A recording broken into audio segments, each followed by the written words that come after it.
पिछली दफा एमपीपीटी में 4 टेक्निक्स हमने डिस्कस की थी। पहली टेक्निक जो कन्वेंशनल टेक्निक्स में पहली टेक्निक आती थी उसे कहते थे फ्रैक्शनल शॉर्ट सर्किट करंट। और फ्रैक्शनल शॉर्ट सर्किट करंट में हमने कहा था कि हम एज्यूम करते हैं कि किसी एक पॉइंट पे यानी कि जो ओपन सर्किट करंट है, शॉर्ट सर्किट करंट है, उसकी एक फ्रैक्शनल वैल्यू पे एमपीपीटी होगा। और वो एक अजम्पशन हमने क्या की, डेटा शीट से बेस बना के उस अजम्पशन को इम्प्लीमेंट कर लिया। और जैसे ये वो अजम्पशन इम्प्लीमेंट हुई, हमने एज्यूम किया कि वो जो के फैक्टर है वही के फैक्टर पे जब भी हम एमपीपीटी को ट्रैक करेंगे तो उसी पॉइंट पे एमपीपीटी ट्रैक होगा। और उसी पॉइंट पे एमपीपीटी ट्रैक करने की वजह से तो हमने ये एक एल्गोरिथम बनाया है। ये बेसिकली हार्ड कोडेड है। अगर आपको मेरी स्क्रीन नज़र आ रही है तो ये देखो, ये करंट आ गया, इसको के फैक्टर से मल्टीप्लाई किया और एक ए पीवी का जो करंट मैयर हो रहा है वो करंट आ गया, इन दोनों का डिफरेंस आया और आगे पीआई कंट्रोलर है जो उसको एडजस्ट कर रहा है और वो आउटपुट पे ड्यूटी साइकिल दे रहा है और वो ड्यूटी साइकिल फीड हो रही है कन्वर्टर को, डीसी टू डीसी कन्वर्टर को। डीसी टू डीसी कन्वर्टर उसके अकॉर्डिंगली अपने आप को एडजस्ट कर रहा है। दूसरा हमने पढ़ा था fractional short open circuit voltage. Open circuit voltage में हमने क्या किया था कि वोल्टेज ओपन सर्किट रखा, उसको के फैक्टर से मल्टीप्लाई कर दिया, यानी कि ओपन सर्किट वोल्टेज का कोई फ्रैक्शनल वैल्यू पे सिस्टम चल रहा है और उस पे जब ओपन सर्किट वोल्टेज को के से मल्टीप्लाई किया, जो वैल्यू आई उसको वीपीवी जो मैयर्ड वैल्यू है वोल्टेज की, इन दोनों के साथ सब्ट्रैक्ट किया, जो रिजल्ट आया उसे आगे पीआई लगाया और ड्यूटी साइकिल लगा दी। ये दो बेसिक टेक्निक्स हैं जो कॉमनली यूज होती हैं। फिजिकली तौर पे इनको एमपीपीटी ही कहा जाता है, लेकिन जब हार्डवेयर में बात की जाए तो इनको पीडब्ल्यूएम डिवाइसेस का नाम दिया जाता है। अच्छा, उसके पैरेलल में दो और टेक्निक्स हैं जिनको कहते हैं परटर्ब एंड ऑब्जर्व मेथड, और एक टेक्निक है incremental conductance. Perturb and observe कहती है कि अगर प्रीवियस हम वोल्टेज के अंदर परटर्बेशन लेके आएंगे और परटर्बेशन की बेस पे हम पावर को ऑब्जर्व करेंगे। अगर पावर, प्रीवियस पावर जो है न्यू पावर से कम है, तो क्या करेंगे कि वो जो क्या नाम है प्रोसेस है उसमें हम सिर्फ चेंज इन वोल्टेज ऐड कर देंगे। अगर न्यू पावर प्रीवियस पावर से ज़्यादा है तो हम चेंज इन वोल्टेज सब्ट्रैक्ट कर देंगे, यानी कि बेसिकली प्रोसेस को रिवर्स करेंगे या फॉरवर्ड में लेके जाएंगे। इसको अगर ब्लॉक डायग्राम से देखो तो ये बेसिक ब्लॉक डायग्राम बनती है। आप देखो, ये सिंपल हमने एल्गोरिथम को स्टार्ट किया, हमने वोल्टेज को सेंस किया, करंट को सेंस किया और वोल्टेज को करंट से मल्टीप्लाई कर दी, ये पावर बन गई। अब मैंने कहा कि भाई जो पावर न्यू पावर है, जो प्रीवियस पावर है, इन दोनों का आपस में रिलेशन निकाला। अगर न्यू पावर प्रीवियस पावर से बड़ी है, यानी कि जो नई आने वाली पावर है वो प्रीवियस पावर से बड़ी है, अगर यस है तो एक हमने वोल्टेज देखा, क्या नया वोल्टेज प्रीवियस वोल्टेज से बड़ा है कि नहीं। अगर वोल्टेज भी बड़ा है तो फिर हम क्या करेंगे, हम ड्यूटी साइकिल को इंक्रीज कर देंगे। अगर वोल्टेज छोटा है तो ड्यूटी साइकिल को डिक्रीज कर देंगे। फिर हम दूसरी पॉसिबिलिटी क्या बनती है, हम देखते हैं प्रीवियस पावर जो है वो न्यू पावर से बड़ी है या छोटी है। यानी कि अगर न्यू पावर छोटी आ जाए, न्यू पावर छोटी है, तो हम देखेंगे क्या न्यू वोल्टेज प्रीवियस वोल्टेज से बड़ा है या छोटा है। अगर वो भी वो बढ़ाता है तो हम क्या करेंगे, हम प्रीवियस जो है ड्यूटी साइकिल उसमें से डिक्रीज कर देंगे। और दूसरी सूरत क्या है कि हम ड्यूटी साइकिल के अंदर इंक्रीज कर दें। यानी कि ये परटर्बेशन और ऑब्जर्वेशन का फॉर्मूला है कि पहले परटर्ब करेंगे, वेरीफाई करेंगे कि आपका सिस्टम जो है वो ज़्यादा ऊपर की तरफ जा रहा है, यानी कि उसकी जो पावर है वो ऊपर की तरफ जा रही है या नीचे की तरफ जा रही है। अगर उसकी पावर ऊपर की तरफ जा रही है तो वो प्रोसेस दोबारा रिपीट हो जाएगा। अगर उसकी पावर नीचे की तरफ जा रही है तो उससे ऑपोजिट प्रोसेस रिपीट होगा। और प्रोसेस क्या है कि हमने या तो ड्यूटी साइकिल में इंक्रीज करना है और या फिर ड्यूटी साइकिल में डिक्रीज करना है। ड्यूटी साइकिल में इंक्रीज करने के लिए हम एक स्टेप साइज डिफाइन करते हैं, उसको कहते हैं डेल्टा डी। और उस डेल्टा डी की बेस पे हम ड्यूटी साइकिल, यानी कि जो प्रीवियस ड्यूटी साइकिल है उसके अंदर delta D change in duty cycle add करते हैं और वो ड्यूटी साइकिल थोड़ा सा आगे चली जाती है। सही है ना। या दूसरी सूरत है कि हम डेल्टा डी सब्ट्रैक्ट करें, तो डेल्टा डी सब्ट्रैक्ट करने से क्या होगा कि वोल्टेज कम हो जाएगा और उसके अकॉर्डिंगली हमारे पास रिजल्ट डिस्टर्ब होने। सही है ना। अच्छा, तीसरा हमारे पास चौथी टेक्निक आती है, उसे कहते हैं इंक्रीमेंटल कंडक्टेंस। इंक्रीमेंटल कंडक्टेंस होती है कि हम कहते हैं भाई चेंज इन करंट, यानी कि अब हम जिसको बात कर रहे हैं हम कह रहे हैं चेंज इन कंडक्टेंस को। क्या अगर कंडक्टेंस यानी कि current over voltage, change in current over voltage जो है वो कंडक्टेंस वो अगर बड़ी आ रही है, यानी कि जीरो से बड़ी है, तो इसका मतलब जो एमपीपीटी हमारे पास वैल्यू है उससे राइट साइड पे हमारे पास, सॉरी उससे लेफ्ट साइड पे हमारे पास जो है पीक है। और अगर हमारे पास चेंज इन कंडक्टेंस जो है, मैं आपको इस तरह बताता हूँ, ये अगर मैं इसको खोल ही लूँ,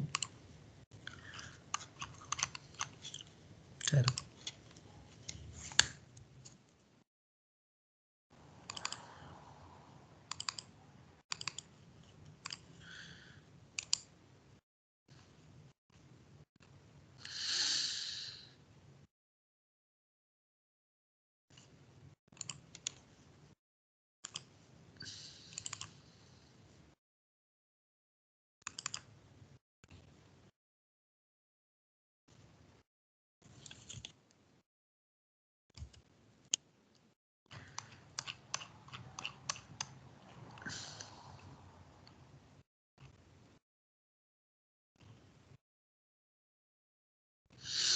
यानी कि इंक्रीमेंटल कंडक्टेंस को जब हम देखते हैं तो स्पेसिफिकली हम देखते हैं स्लोप को।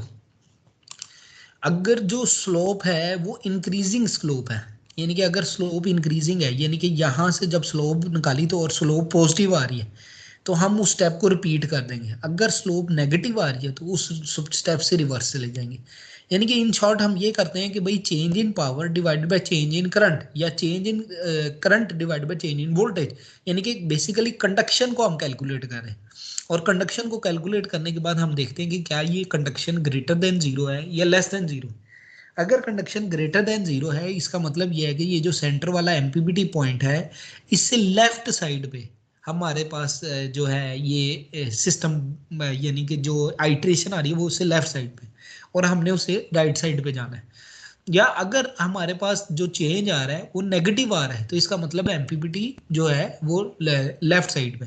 यानी कि ये आप इस तरह देख लो कि ये जो एमपीपीटी पॉइंट है, अगर हमारे पास कंडक्शन लेस देन जीरो आ रही है तो हमारे पास जो ऑपरेटिंग है वो एमपीपीटी से राइट साइड पे ऑपरेट कर रहा है सिस्टम।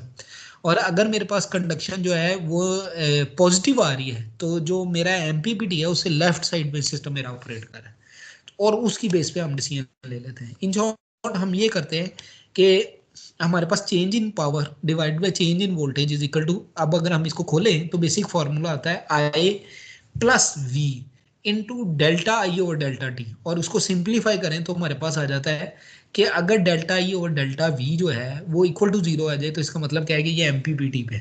आप देखो अगर स्लोप जीरो आ जाती है इसका मतलब पीक पे बैठा हुआ है। अगर स्लोप नेगेटिव आती है, अगर स्लोप नेगेटिव आती है तो ये राइट साइड पे है, और अगर स्लोप पॉजिटिव आती है तो ये लेफ्ट साइड पे है। उसके अकॉर्डिंगली फिर हम डिसीजन ले लेते हैं। ये हमारे पास उसकी वो ब्लॉक डायग्राम है कि सिंपल इनपुट आया, इनपुट से चेंज इन करंट निकाला, चेंज इन वोल्टेज निकाला, और चेंज इन वोल्टेज को देखा कि क्या ये जीरो तो नहीं है। अगर चेंज इन वोल्टेज जीरो है तो हम डायरेक्टली चेंज इन करंट को देखेंगे, और चेंज इन करंट को देखेंगे क्या चेंज इन करंट पॉजिटिव है या नेगेटिव है। अगर पॉजिटिव है तो सिस्टम को कहेंगे कि भाई इंक्रीज कर दे वोल्टेज, और अगर नेगेटिव है तो सिस्टम से कहेंगे डिक्रीज कर दे वोल्टेज। अच्छा, दूसरी ऑप्शन क्या है कि भाई अगर चेंज इन वोल्टेज जीरो नहीं है, अगर चेंज इन वोल्टेज जीरो नहीं है तो फिर हम रेशियो निकालेंगे, change in current over change in voltage is equal to I V. यानी कि अगर ये दोनों इक्वल है तो इसका मतलब स्लोप जो है वो टेक्निकली तौर पे जीरो हो जाती है, और स्लोप जीरो का मतलब एमपीपीटी आ गया। और अगर स्लोप जीरो नहीं है तो फिर हमारे पास ऑप्शन क्या बनती है कि या तो वो पॉजिटिव है और या फिर नेगेटिव है। पॉजिटिव है तो हम रेफरेंस वोल्टेज को इंक्रीज करेंगे, नेगेटिव है तो रेफरेंस वोल्टेज को डिक्रीज करेंगे, और ये प्रोसेस कंटिन्यूसली रिपीट होता जाएगा जब तक एमपीपीटी अचीव नहीं होता। सही है ना? तो ये चार बेसिक टेक्निक्स हैं जिनको हमने यूज किया था। ये अब उसके बाद अगर हम इन टेक्निक्स को छोड़ते हैं तो उसके बाद जो टेक्निक्स आती हैं उनको हम कहते हैं soft computing techniques. Soft computing techniques वो टेक्निक्स हैं जिनके अंदर बेसिकली क्या है कि आप सादी टेक्निक्स नहीं यूज कर रहे, आप बेसिकली जो टेक्निक्स यूज कर रहे हो उसके अंदर क्या आपके पास ऑप्शन अवेलेबल है कि आप डिफरेंट किस्म की जो सॉफ्ट कंप्यूटिंग टेक्निक्स या आर्टिफिशियल इंटेलिजेंस टेक्निक्स है उनको यूज करके रिजल्ट्स को निकालने की कोशिश करें। इसका डिसएडवांटेज ये है कि सॉफ्ट कंप्यूटिंग टेक्निक कंपैरेटिवली बड़ी कॉम्प्लेक्स होती है, और कॉम्प्लेक्स होने का डिसएडवांटेज ये मिलता है कि ये टाइम कंज्यूम करती है, इसको बहुत ज़्यादा टाइम चाहिए सिस्टम को सेटल डाउन करने के लिए। तो आप सॉफ्ट कंप्यूटिंग टेक्निक्स में जो कॉमन टेक्निक्स यूज होती हैं उसमें जो पहली टेक्निक आती है उसे कहते हैं आर्टिफिशियल न्यूरल नेटवर्क। आप में से किसी ने किया हुआ है ANN पे काम? आर्टिफिशियल न्यूरल नेटवर्क पे किसी ने काम किया हुआ है आप में से? मैंने किया था ऑप्टिमाइजेशन, पिछले लास्ट सेमेस्टर में सब्जेक्ट पढ़ा था। अच्छा, तो आप मुझे इतना थोड़ा तो प्रोसेस याद बता है। सकती हो एएनएन कैसे वर्क करता है अगर आपने किया हुआ है? सर मैंने न्यूरल नेटवर्क का पढ़ा था कि, एक सेकंड सर, मैटलैब के ऊपर सर मैंने इसका प्रोजेक्ट बनाया था। आपने और बिल्ट इन कोड यूज किए थे ना एएनएन के? जी सर मैंने built in code sir use किया मैंने था। हाँ मैंने जी पढ़ा बोले। था सर उसमें कि लेयर्स होती हैं, तीन इनर और हिडन लेयर होती है और एक आउटवर्ड लेयर होती है। ठीक हो गया, और कैसे वर्क करती है ये? सर अभी मैंने रिसेंटली पिछले लेक्चर्स के अंदर ही उसको फर्स्ट टाइम हम इंट्रोड्यूस हुए हैं उससे आर्टिफिशियल। तो अच्छा, अभी हम फिजिकली तौर पे न्यूरल नेटवर्क नहीं पढ़े, हम सिर्फ एप्लीकेशन ऑफ न्यूरल नेटवर्क पढ़े। मैं सिर्फ आपको ओवरव्यू देना चाह रहा हूँ कि जो बेसिक 4 टेक्निक्स है उनके अलावा बाकी एडवांस टेक्निक्स कौन कौन सी होती है, सही है ना? ये टेक्निक तकरीबन 16 या 17 टेक्निक्स बनती है, 16 या 17 टेक्निक्स बनती है। हमारा मेजर फोकस होगा ये टेक्निक्स कैसे इंप्लीमेंट होती हैं और स्पेसिफिकली हम इन टेक्निक्स को यूज करके सिस्टम को कैसे इंटीग्रेट कर सकते हैं, सिस्टम को एफिशिएंट कैसे कर सकते हैं। आप दोनों के अलावा और किसी बंदे को न्यूरल नेटवर्क के बारे में कुछ पता है? नहीं? नहीं। अच्छा, न्यूरल न्यूरल नेटवर्क बेसिकली हम बेसिकली आर्टिफिशियल इंटेलिजेंस की डोमेन में जब जाते हैं ना, हम कहते हैं सिस्टम जो है ऑटोमेटिकली डिसीजन ले, उसमें जो स्पेसिफिक टेक्निक आती है उसको हम न्यूरल नेटवर्क कहते हैं। एक टेक्निक जिसको हम न्यूरल नेटवर्क डिफरेंट टाइप्स के हैं। एक को कहते हैं सिंपल एएनएन, फिर कहते हैं, फिर अलग टाइप्स आ जाती हैं जिसमें आरएनएन आता है, सीएनएन आता है, ये डिफरेंट टेक्निक्स आ जाती है। एएनएन का मतलब आर्टिफिशियल न्यूरल नेटवर्क। फिर उसके बाद आता है बीएनएन, बीएनएन का मतलब होता है बैकवर्ड प्रोपगेशन न्यूरल नेटवर्क। फिर उसके बाद आता है एफ न्यूरल नेटवर्क जो होता है फीड फॉरवर्ड न्यूरल नेटवर्क, कुछ उसे एफ एफ एन एन कहते हैं। फिर उसके बाद आता है उसे कहते हैं कॉन्वोल्यूशनल न्यूरल नेटवर्क, सीएनएन कहते हैं। और फिर एक टेक्निक आती है जिसको आरएनएन कहते हैं, recurrent neural network. Neural network हम क्यों यूज कर रहे हैं और इसका मेजर रीजन क्या है? न्यूरल नेटवर्क का मेजर रीजन ये है कि हमारे पास अगर कोई, फॉर एग्जांपल हमारे पास एक सिस्टम की एक प्रॉब्लम है लेकिन उसका कोई मैथमेटिकल फंक्शन नहीं है, हमारे पास कोई मैथमेटिकल कैलकुलेशन नहीं है, और मैंने फिर भी देखना है कि ट्रेंड किस तरफ जा रहा है। एक जनरल एग्जांपल आप देखो कि फॉर एग्जांपल मैं कहता हूँ कि हम तो सोलर पढ़े, हम सोलर की बेस बना लें कि भाई सूरज की जो रोशनी है इसकी कोई हम ऑप्टिमम वे में कोई मैथमेटिकल फार्मूला नहीं निकाल सकते कि रोशनी बढ़ेगी या कम होगी। अब अगर कोई मैथमेटिकल फार्मूला नहीं अवेलेबल तो मुझे सिस्टम को डिफाइन करना पड़ेगा कि भाई सिस्टम खुद ब खुद प्रिडिक्ट करे कि भाई हमारे पास एमपीपीटी किधर पड़ा। नॉर्मली ये प्रिडिक्ट करने का मतलब ये है कि हम अपने सिस्टम को कहें कि मतलब कि फोरकास्ट करे या एस्टिमेट करे कि भाई एमपीपीटी किस पॉइंट पर बना। तो आर्टिफिशियल न्यूरल नेटवर्क की जनरल आप देखो तो उसका जो प्रोसेस होता है, जिस तरह हम फॉर एग्जांपल, मैं अपनी जनरल एग्जांपल, आप अपनी भी बात करो, हमने लर्निंग की, लर्निंग कैसे की? सबसे पहले हमने सिंपल एबीसी सीखी, उसके बाद क्या किया, एबीसी को 2 लेटर वर्ड में देखा, तो 2 लेटर वर्ड में हमने ऑन देखा, ऑफ देखा, एट देखा, इन देखा। तो हमने सिर्फ 2 लेटर वर्ड देखे, और उसके बाद हमने देखे 3 लेटर वर्ड, यानी कि सिट, सैट, सही है ना, फिट, फैट वगैरह 3 लेटर वर्ड देखे। फिर हमने क्या किया, इन 3 लेटर वर्ड्स को, फिर हमने 4 लेटर वर्ड, फिर 5 लेटर वर्ड्स देखे, हमने एक ट्रेनिंग की। जब हमने ट्रेनिंग कंप्लीट कर ली उसके बाद हमने क्या किया, हमने कहा भाई ये सेंटेंस लिखा हुआ है ये पढ़ लो। तो फिजिकली तौर पे हमने अपने माइंड को ट्यून किया, और ट्यून क्या किया कि मैंने अपने माइंड को ट्रेन किया, और ट्रेन करने के बाद फिर हमने उसका टेस्ट लिया और जस्टिफाई किया कि ये जो मेरी ट्रेनिंग थी इसके अकॉर्डिंगली अब सिस्टम एक्यूरेटली वर्क करने लग पड़ा। आर्टिफिशियल न्यूरल नेटवर्क भी बेसिकली इसी तरह ही वर्क करता है। आर्टिफिशियल न्यूरल नेटवर्क का जो मैथमेटिकल फंक्शन है उसको हम सिग्मोइड फंक्शन कहते हैं। सिग्मोइड फंक्शन को, अगर फंक्शन को देखा जाए तो वो सिंपल 1 ओवर एक्सपोनेंशियल बन जाता है। अगर मैं इसकी जो ग्राफिकल रिप्रेजेंटेशन देखूं तो वो क्या होता है कि हम सिस्टम को ट्रेन करते हैं, जब हम सिस्टम को ट्रेन करते हैं तो ऑटोमेटिकली सिस्टम एक मैथमेटिकल इक्वेशन बना देता है।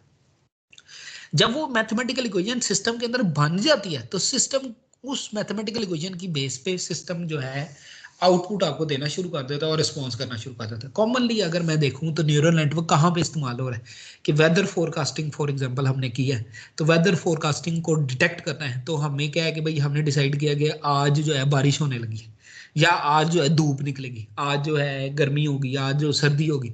तो न्यूरल नेटवर्क क्या करता है, प्रीवियस डाटा को लेता है, आज से 1 हफ्ते का डाटा, 2 हफ्ते का, 1 साल का, 2 साल का, 3 साल का, और उस डाटे की बेस पे डिफरेंट पैरामीटर से डिसीजन लेता है कि भाई अगर बारिश होती है तो कौन कौन सा पैरामीटर चेंज होगा तो बारिश हो जाएगी, और अगर बारिश नहीं होती तो कौन कौन सा पैरामीटर नहीं चेंज होगा तो बारिश नहीं होगी। तो न्यूरल नेटवर्क उसकी बेस पे प्रिडिक्शन करता है। फोरकास्टिंग एक चीज आ गई। इसी तरह अगर मैं कहूँ कि फॉर एग्जांपल स्टॉक एक्सचेंज है और उसमें मैंने ट्रेंड्स देखने हैं, मैंने देखना है कि कौन सा स्टॉक बढ़ रहा है या कौन सा स्टॉक कम हो रहा है, और मेरे पास अगर इंफॉर्मेशन प्रीवियस 2-3 सालों की है, तो मैं उस प्रीवियस इंफॉर्मेशन की बेस पे न्यूरल नेटवर्क का एक टूल यूज करते हुए मैं ट्रेंड देख सकता हूँ कि भाई आज से 10 दिनों बाद मेरा जो स्टॉक है वो बढ़ेगा या कम होगा। इसी तरह हम गाड़ी की बैटरी को एस्टिमेट कर सकते हैं, गाड़ी की जो है बेतहाशा चीज़ें जिनको हम एस्टिमेट कर सकते हैं या वो उनको फोरकास्ट कर सकते हैं। न्यूरल नेटवर्क इस लिहाज से बहुत यूजफुल है। प्रॉब्लम क्या है न्यूरल नेटवर्क का? प्रॉब्लम यह है कि न्यूरल नेटवर्क फिजिकली तौर पे हमें कोई डाटा चाहिए जिसकी बेस पे हमने सिस्टम को ट्रेन करना है, और एक दफ़ा सिस्टम मेरा ट्रेन हो गया तो फिर न्यूरल नेटवर्क क्या करेगा, उसी ट्रेनिंग डाटा की बेस पे डिसीजन लेता रहेगा और वर्किंग करता रहेगा। Neural network normally 3 layer device आती है। एक को कहते हैं इनपुट लेयर, दूसरे को कहते हैं हिडन लेयर, और तीसरे को कहते हैं आउटपुट लेयर। अच्छा, इनपुट और आउटपुट नॉर्मली एक सिंगल लेयर होती है, यानी कि इनपुट लेयर एक लेयर होगी, यानी कि उसमें मल्टीपल इनपुट्स होंगे। आउटपुट का मतलब एक लेयर होगी जिसमें मल्टीपल आउटपुट्स होंगे। लेकिन इस इनपुट और आउटपुट के दरमियान में अगर हम बात करें, जो हिडन लेयर है ये कितनी भी हो सकती है, ये डिपेंडेंट है कि हमें कितनी एक्यूरेसी चाहिए, उसके मुताबिक हम हिडन लेयर्स को बढ़ा भी सकते हैं, कम भी कर सकते हैं। और हिडन लेयर्स की बेस पे हम डिसीजन लेते हुए हम ये भी कहते हैं कि भाई ये डीप लर्निंग है, यानी कि हिडन के अंदर हिडन लगी हुई है, या सिंपल लर्निंग है। तो हम न्यूरल नेटवर्क के प्रोसेस में 2 स्टेप्स कर रहे होते हैं। पहला क्या होता है, उसे कहते हैं ट्रेनिंग, और दूसरा होता है टेस्टिंग। पहले हम सिस्टम को ट्रेन करते हैं बेस्ड ऑन सर्टेन डाटा, जो हमारे पास ऑलरेडी डाटा अवेलेबल है उसकी बेस पे हम सिस्टम को ट्रेन करते हैं, और सिस्टम से कहते हैं भाई इस डाटा की बेस पे समझ ले कि भाई ये चीज आएगी तो ये रिजल्ट है, ये चीज आएगी तो ये रिजल्ट है। और सिस्टम मेरा जब ट्रेन हो जाता है तो फिर हम क्या करते हैं, सिस्टम को कहते हैं कि भाई अब खुद ब खुद बेस्ट रिजल्ट फाइंड करें। तो सिस्टम क्या करेगा, अपना एक बेसिक मैथमेटिकल फार्मूला बना लेगा आफ्टर ट्रेनिंग, और उस फार्मूले की बेस पे सिस्टम रिजल्ट देना शुरू कर देगा। अब फिजिकली तौर पे अगर मैं इसका फार्मूला देखूं तो फार्मूला इसका बेसिकली क्या होता है कि हम कहते हैं भाई y इज इक्वल टू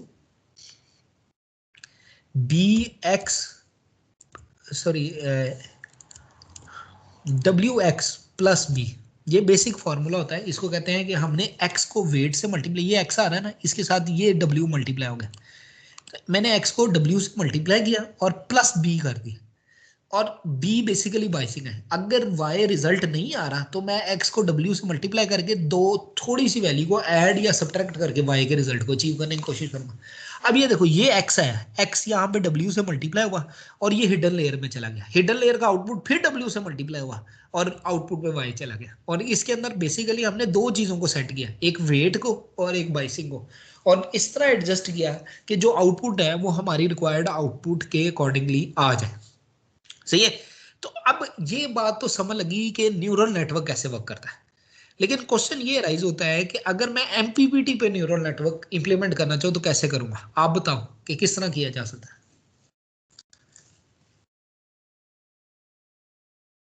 हाँ जी, कोई बच्चा कोई अपना रैंडम गैस ही लगा ले।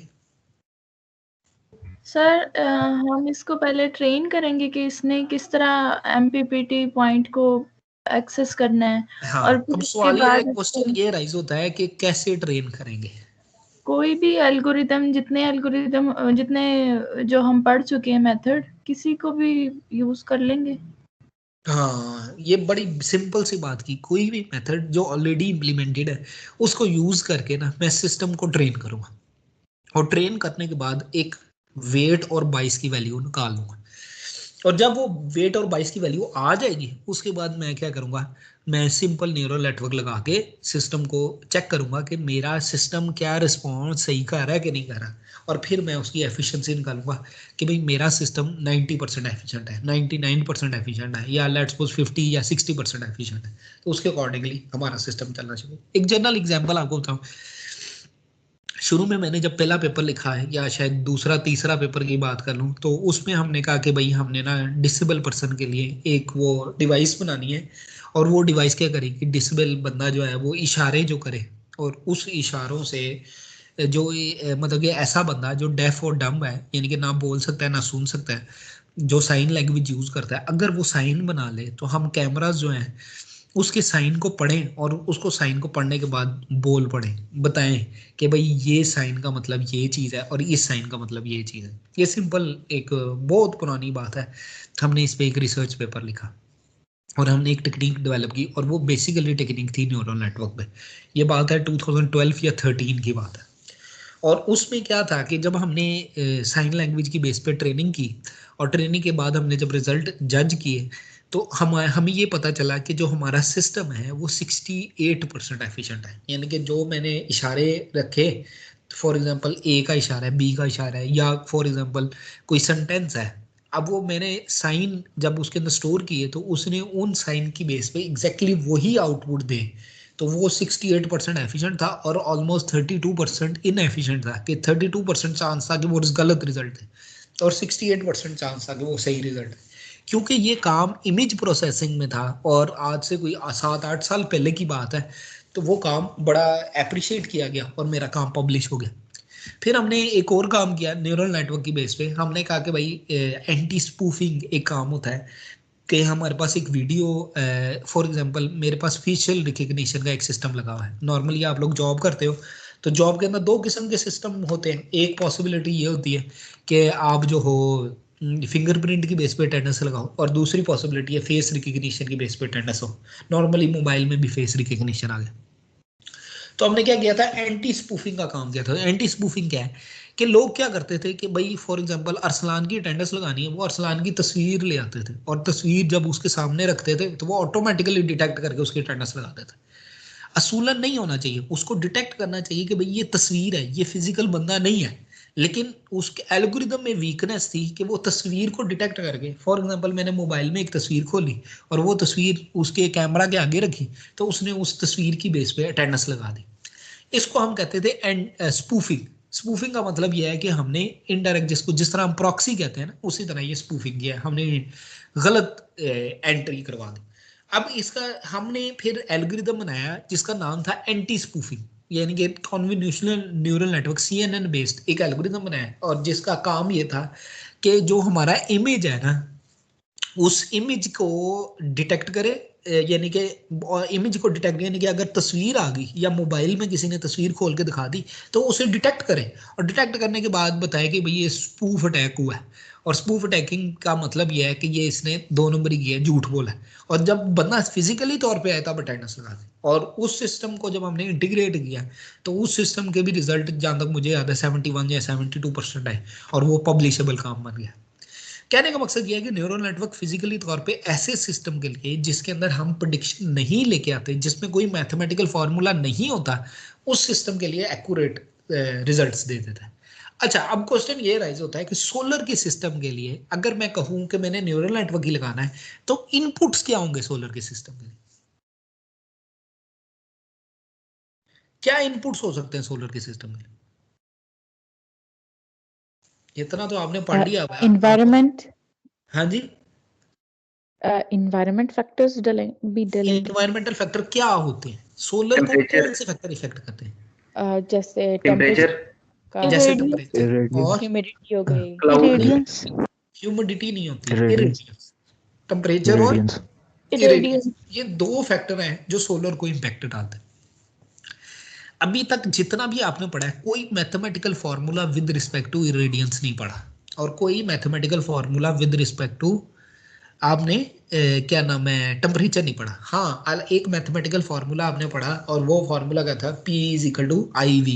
वो मैथमेटिकल फॉर्मूला आपने जरूर पढ़ा, लेकिन वो उसमें ना टेम्परेचर था और ना ही इरेडियंस थी, यानी कि इंडिपेंडेंट है। हम अगर सिस्टम की बात करें तो सिस्टम जो है वो करंट वोल्टेज आउटपुट पे दे रहा है, लेकिन अगर मैं कहूं कि किस बेस पे दे रहा है, उसके अंदर जो बेस बनती है वो बनती है इरेडियंस, और दूसरी बेस बनती है जिसको हम क्या कहते हैं, टेम्परेचर। अगर टेम्परेचर और इरेडियंस चेंज होता है तो automatically output of solar panel change होता है।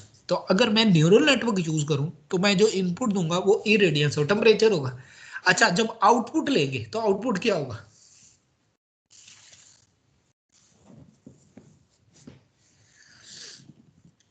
पीवी सिस्टम में आउटपुट क्या होगा? अगर मैंने आउटपुट लेना है सिस्टम का तो आउटपुट क्या होना चाहिए? न्यूरल नेटवर्क में मैंने एमपीपीटी एल्गोरिथम लगाया और क्या आउटपुट होना चाहिए अगर मैंने एमपीपीटी को ट्रैक करना है? Sir power delivered. नहीं बेटा, फिर सोचो, हमने जो एल्गोरिथम्स पढ़े हैं उसमें आउटपुट क्या आती है? Current voltage. नहीं बेटा, और सोचो। सिस्टम हाँ? की इम्पीडेंस सर। नहीं बेटा, इम्पीडेंस। नहीं इम्पीडेंस भी नहीं आती। और सोचो। अब आप सोचो ना, एमपीपीटी एल्गोरिथम की आउटपुट, हम सिस्टम की आउटपुट की नहीं बात कर रहे, पीवी पैनल की आउटपुट की नहीं बात कर रहे, हम एमपीपीटी एल्गोरिथम की आउटपुट की बात कर रहे हैं। आपने जितनी भी बात बताई वो सारी की सारी आपने पीवी पैनल की आउटपुट की बात हुई। मैंने एमपीपीटी एल्गोरिथम लगाया और वो फीड करना है अभी डीसी टू डीसी कन्वर्टर में, तो आउटपुट क्या होनी चाहिए? मैक्सिमम पावर पॉइंट का बताया। मैक्सिमम पावर पॉइंट कहां पे हम अचीव कर रहे हैं?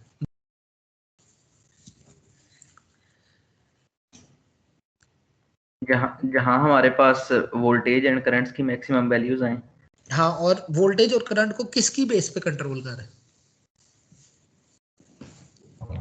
टेम्परेचर और नहीं बेटा, जो बाकी आपने factors. DC to controlling parameter क्या है? डीसी टू डीसी कन्वर्टर को कंट्रोल किससे कर रहे हैं? ड्यूटी साइकिल से। ड्यूटी साइकिल से। तो एमपीपीटी का आउटपुट जो होता है नॉर्मली ड्यूटी साइकिल होता है, या दूसरी सूरत है वोल्टेज होगा। तो अब हमारे पास, अगर मेरे पास फॉर एग्जांपल ये सिस्टम है, तो एमपीपीटी का जो आउटपुट आएगा या तो ड्यूटी साइकिल आ सकता है, या हम कह सकते हैं वोल्टेज आ सकता है, या पावर आ सकता है, लेकिन असूलन क्या होना चाहिए? ड्यूटी साइकिल होनी चाहिए, और ड्यूटी साइकिल की बेस पे हमारी आउटपुट ट्यून हो रही है। तो कहने का मकसद यह है कि अगर मैंने न्यूरल नेटवर्क इंप्लीमेंट करना है पीवी के अंदर, तो इनपुट मैं लूंगा टेम्परेचर और इरेडियंस, और इनपुट के ऊपर कोई हिडन लेयर लगाऊंगा, कोई मैथमेटिकल फंक्शन लगाऊंगा, और उस मैथमेटिकल फंक्शन की बेस पे जो आउटपुट लूंगा वो ड्यूटी साइकिल होगी, जिस ड्यूटी साइकिल में मैक्सिमम पावर पॉइंट अचीव होती होगी। सही है? बेतहाशा लोगों ने आर्टिफिशियल न्यूरल नेटवर्क इंप्लीमेंट किया। अगर आप देखो तो यहाँ पे बेतहाशा वो रेफरेंसेस आते हैं, ये मैंने थोड़े लिखे हैं, इससे ज्यादा भी आते हैं, कि कईयों ने सिर्फ न्यूरल नेटवर्क इंप्लीमेंट किए, कईयों ने क्या किया है, न्यूरल नेटवर्क को पी एंड ओ से इंटीग्रेट कर दिए, किसी ने न्यूरल नेटवर्क को इंक्रीमेंटल कंडक्टेंस से इंटीग्रेट कर दिया। अब यहाँ पे देखो, hybrid combination of neural network with P and O, यानी कि पी एंड ओ के साथ इंटीग्रेट करके ये system, hybrid combination of neural network with P and ओ।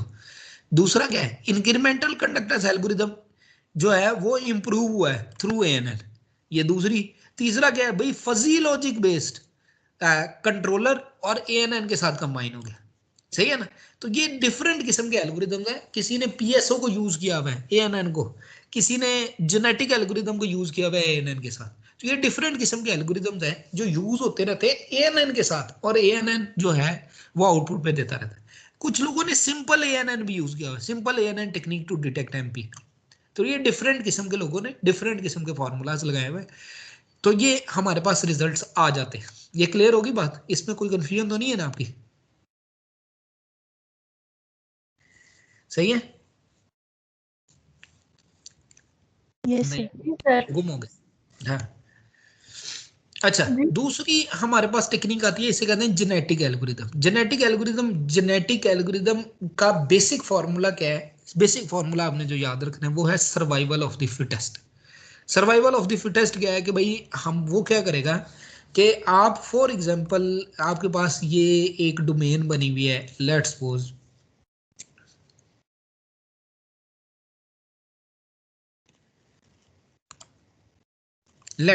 मैं इसको सिंपल किसी पेज, एक पेज निकाल लेते हैं, खाली पेज, इसको छोड़ते हैं इसमें।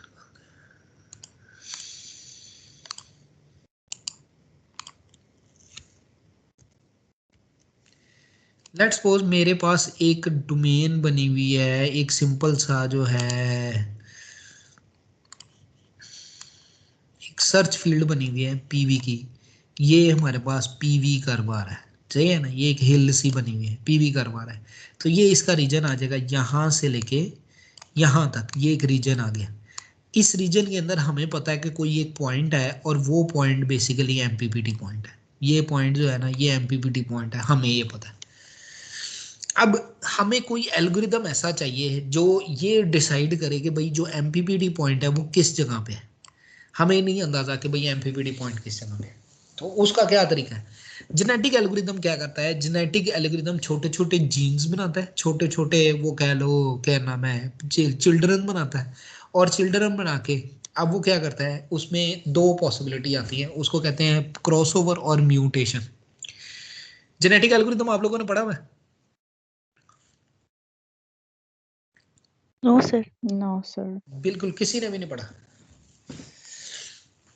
अच्छा, genetic algorithm basically human nature पे बना हुआ है, जीन्स पे बना हुआ है कि भाई जब बच्चा पैदा होता है तो बच्चा जो है वो बेस्ट जो स्पर्म्स होते हैं उसकी बेस पे जो है ना चाइल्ड पैदा हो रहा है। अब वो जो इसकी बेस पे अगर हम बात करें तो इसका जो बेसिक यानी कि थ्योरेटिकली अगर हम बोलें तो वो क्या होता है, सर्वाइवल ऑफ द फिटेस्ट की बात आती है। अब जेनेटिक एल्गोरिदम वर्क किस तरह कर रहा है कि एक मैथमेटिकल फार्मूला है और उस मैथमेटिकल फार्मूला में दो काम कर रहे हैं। एक है क्रॉसओवर। क्रॉसओवर क्या है कि भाई मेरे पास कुछ डेटा है और डेटा फॉर एग्जांपल ये 4 बिट का डेटा है और उस डेटा के अंदर ये हमारे पास डेटा लेट्स सपोज आ रहा है। अब ये डेटा है, क्रॉसओवर का मतलब ये है कि इस डेटा के दो हिस्से कर लेंगे, एक हिस्सा ये बना और दूसरा हिस्सा ये बन गया। इसी तरह इस डेटा के भी दो हिस्से कर लिए, एक हिस्सा ये बना और दूसरा हिस्सा ये बना। और क्रॉसओवर का मतलब यह है कि इसका जो ये वाला हिस्सा है वो इसकी जगह पे आ जाएगा, क्रॉसओवर हो गया। जब ये क्रॉसओवर होगा तो जो रिजल्ट बनेगा वो एक पॉइंट बन जाएगा और वो पॉइंट इधर कोई रैंडम वैल्यू होगी, यहाँ पे कोई रैंडम वैल्यू होगी, ये एक रैंडम वैल्यू होगी। वो देखेगा क्या ये random value previous random value से बड़ी है या छोटी है। अगर तो वो रैंडम वैल्यू इस प्रीवियस रैंडम वैल्यू से बड़ी है तो वो ये कहेगा कि भाई ये इसकी निस्बत ये ज्यादा फिट आउटपुट है। अगर फॉर एग्जांपल रैंडम वैल्यू बार बार वो चेक कर रहा है और इस वैल्यू से गंदी आ रही है, यानी कि जो वैल्यू उसने कैलकुलेट किया है उससे हमेशा ही गंदी आ रही है, तो वो म्यूटेशन करेगा। म्यूटेशन का मतलब यह है कि वो एक रैंडम डेटा खुद जनरेट करेगा। पहले क्या था कि उसने छोटे छोटे पार्टिकल्स बनाए हुए थे और उसके अंदर क्रॉसओवर कर रहा था। क्रॉसओवर क्या था कि आधा डाटा उसका लिया, आधा डाटा उसका लिया और उसको कंबाइन कर दिया। अब क्या है, म्यूटेशन कर रहा है। म्यूटेशन का मतलब क्या है कि उसने बिल्कुल ही नया डाटा, रैंडमली बिल्कुल नया डाटा ले लिया और उस पर दोबारा एल्गोरिदम चलाना शुरू कर दी। तो जेनेटिक एल्गोरिदम को थ्योरेटिकली अगर हम देखें तो वो क्या कर रहा है कि वो सर्वाइवल ऑफ द फिटेस्ट पे चल रहा है कि भाई वो छोटे छोटे पार्टिकल बना रहा है और छोटे छोटे जो पार्टिकल्स हैं वो बेस्ट पॉइंट को ढूंढ रहे हैं और वो बेस्ट पॉइंट को ढूंढते ढूंढते वो एक ऐसे पॉइंट पे पहुंच जाते हैं जिधर मैक्सिमम पावर पड़ी हुई और वो मैक्सिमम पावर को अचीव कर लेते हैं। यानी कि जेनेटिक एल्गोरिदम आप देखो कि सिंपल स्टार्ट हुआ, उसने इनिशिएट की पॉपुलेशन को। अब पॉपुलेशन इनिशिएट की, अब जब पॉपुलेशन इनिशिएट की तो उसके बाद उसने क्या किया, उसके बाद उसने देखा कि इस पॉपुलेशन में से कुछ पार्टिकल ऐसे हैं जो बड़े अच्छे हैं और कुछ पार्टिकल बिल्कुल ही बोंगे से हैं, रिजल्ट नहीं सही दे रहे, उन पे उनकी सिलेक्शन की। अगर सिलेक्शन होगी तो सिलेक्शन के बाद क्या किया, उन पार्टिकल्स को आपस में क्रॉस ओवर कर दिया और क्रॉसओवर करने के बाद देखा कि क्या रिजल्ट आ रहा है कि नहीं आ रहा है। यानी कि फिजिकली तौर पे यहां कहीं पे एक एरो लगना चाहिए, यहां पे अगर मैं इसको यहां कहीं पे एक एरो लगना चाहिए, ये एरो इस पॉइंट इसकी तरफ जाना चाहिए, तो फिजिकली तौर पे ये लगना चाहिए, लेकिन नहीं लगता। चलो ये लग गया, उसने क्रॉसओवर किया और क्रॉसओवर पे चेक किया कि क्या ये रिजल्ट ठीक आ रहा है कि नहीं आ रहा। अगर नहीं आ रहा तो उसकी म्यूटेशन करेगा और म्यूटेशन करने के बाद फिर रिजल्ट निकालेगा और रिजल्ट निकालने के बाद देखेगा कि भाई बेस्ट रिजल्ट कौन कौन से आ रहे हैं। जो बेस्ट इंडिविजुअल आ रहे हैं उनको फिल्टर करके उनकी आउटपुट पावर निकालेगा और पावर पे देखेगा कि रिजल्ट आ रहा है कि नहीं। अगर तो रिजल्ट मैक्सिमम रिजल्ट आ गया यानी कि मैक्सिमम पावर, जेनेटिक एल्गोरिथम क्या करेगा, बार बार इसको प्रोसेस को करेगा, बार बार। इसको हम कहते हैं आइटरेटिव मेथड। आइटरेटिव मेथड क्या है, एक मैथमेटिकल फॉर्मूला लिया, उसको हम कहते हैं फिटनेस फंक्शन, और वो बार बार उस फिटनेस फंक्शन पे नई करंट वोल्टेज या ड्यूटी साइकिल की वैल्यू डालेगा और उस वैल्यू की बेस पे देखेगा कि क्या नई पावर जो है वो प्रीवियस पावर से बड़ी है या छोटी। अगर तो नई पावर बड़ी है तो उसका बेस्ट वैल्यू को वो सेव कर लेगा, भाई जो बेस्ट पावर आई वो इन दो पैरामीटर्स की बेस पे आई, उस दो पैरामीटर को उसने सेव कर लिया। दोबारा ये प्रोसेस रिपीट किया, फिर दोबारा चेक किया कि क्या ये बेस्ट पावर है कि नहीं है, फिर दोबारा ये प्रोसेस रिपीट किया, 3 4 5 दफा जब रिपीट कर लेगा और उसे समझ लगेगी भाई यही बेस्ट पावर है, इसके अलावा कोई बेस्ट पावर नहीं, तो वो जेनेटिक एल्गोरिदम क्या करेगा, उस बेस्ट पावर को कंसीडर करके उसका एक सोल्यूशन बना देगा कि भाई मैक्सिमम पीक यहाँ पे आ रही, सही है ना। अब इस तरह अगर आप देखो, अगर मैं मैटलैब खोल लेता हूँ, ठीक है ना, 2 मिनट लगेंगे मैटलैब खोलने में, हम दोबारा इस पे आ जाते हैं। तो जेनेटिक एल्गोरिदम की बेसिक ही समझ लगी कि नहीं लगी? Yes sir. तो क्या करेगा, पहली Yes, चीज sir. क्या है कि उसने पॉपुलेशन जनरेट की। एक बात क्यों कि जेनेटिक एल्गोरिदम एक ऐसा एल्गोरिदम है जिसकी जिस उस तरह के बाकी सारे एल्गोरिदम उस तरह के बनते हैं। जेनेटिक समझ लग जाए तो बाकी एल्गोरिदम समझना आसान है। सिंपल क्या किया उसने, पहले पॉपुलेशन क्रिएट की, उस पॉपुलेशन में से सिलेक्शन की, सिलेक्शन करने के बाद उस सिलेक्शन का क्रॉस ओवर लिखा, यानी कि सिलेक्शन करने के बाद देखा कि भाई किधर किधर पावर आ रही है, कोई बेस्ट पॉइंट निकाले, और वो जो बेस्ट पॉइंट निकाले वो इस पॉइंट पे सेव भी कर दी। अगर सिलेक्शन में नहीं बेस्ट पॉइंट आ रहे तो वो क्रॉस ओवर करेगा, यानी कि 2 का डाटा लेके उनको आपस में मिक्स करके एक और नया इंफॉर्मेशन बनाएगा, नया चाइल्ड बनाएगा, और उस चाइल्ड को दोबारा चेक करेगा कि भाई नई पावर सही आ रही है कि नहीं आ रही। अगर वहां पे नहीं आ रही फिर उसकी म्यूटेशन करेगा, यानी कि अलग से एक रैंडम वैल्यू लेके उसके साथ अटैच करेगा, उसको आप म्यूटेशन कहते हैं। और म्यूटेशन की बेस पे फिर बेस्ट को पॉइंट को ढूंढेगा, और अगर मिल गया तो वो कहेगा भाई ये सोल्यूशन बन गया, अगर नहीं मिला तो ये प्रोसेस वो बार बार करता रहेगा जब तक रिजल्ट्स ना निकले। आप देखो मैटलैब में एक फंक्शन है उसे कहते हैं पीक्स फंक्शन, सही है। ये पीक्स फंक्शन, अभी ये डायग्राम खुलती है तो मैं आपको दिखाता हूँ।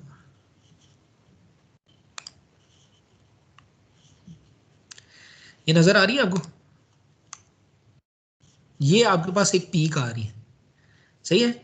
ये आप देखो, अगर मैं फॉर एग्जांपल इस पे जेनेटिक एल्गोरिदम लगाऊं और मैं कहूं कि भाई ये जो जेनेटिक एल्गोरिदम है ये मैक्सिमम पीक को ढूंढे, तो वो क्या ढूंढेगा, या तो इस पीक को ढूंढेगा या इस पीक को ढूंढेगा और या फिर इस पीक को ढूंढेगा। इसी तरह ही है, इसी तरह ही है कि नहीं है? Yes sir. जी सर। तो अब क्या है कि वो अगर बार बार फॉर एग्जांपल पहली दफा चलता है और वो इस पीक को ढूंढ लेता है, दोबारा चलता है वो फिर इस पीक को ढूंढ लेता है, दोबारा चलता है फिर इस पीक को, वो कहेगा कि भाई यही पीक सबसे बेहतर है। अगर फॉर एग्जांपल वो इस पीक को नहीं ढूंढता, वो किसी और पीक को, फॉर एग्जांपल पहली दफा इस पीक को ढूंढता है, दूसरी दफा वो इस पीक को ढूंढ लेता है, तीसरी दफा वो इस पीक को ढूंढ लेता है। ये मेरे पास मूव नहीं कर रहा, तो जब वो बार बार ढूंढेगा तो वो कहेगा कि भाई ये वाली जो पीक है ना ये बेस्ट पॉइंट है। जब उसे बेस्ट पॉइंट मिल जाएगा वो रिजल्ट शो करवा देगा भाई ये बेस्ट पॉइंट है। अदरवाइज वो क्या करेगा, बार बार चलता जाएगा जब तक उसे बेस्ट पॉइंट नहीं मिलता। तो ये जेनेटिक एल्गोरिदम वर्क कर रहा है, सही है ना। अगर मैं मैटलैब के अंदर ही रहूं और मैं इधर से सिमुलिंक खोलूं,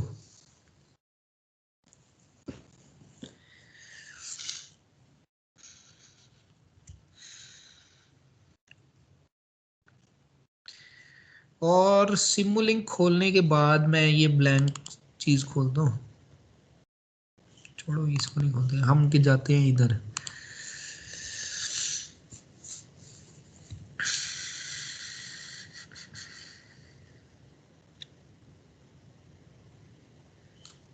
सिस्टम स्लो हो गया। अच्छा वापस आ जाते हैं, हम इधर ही वापस चलते हैं, थोड़ी देर टाइम लगे।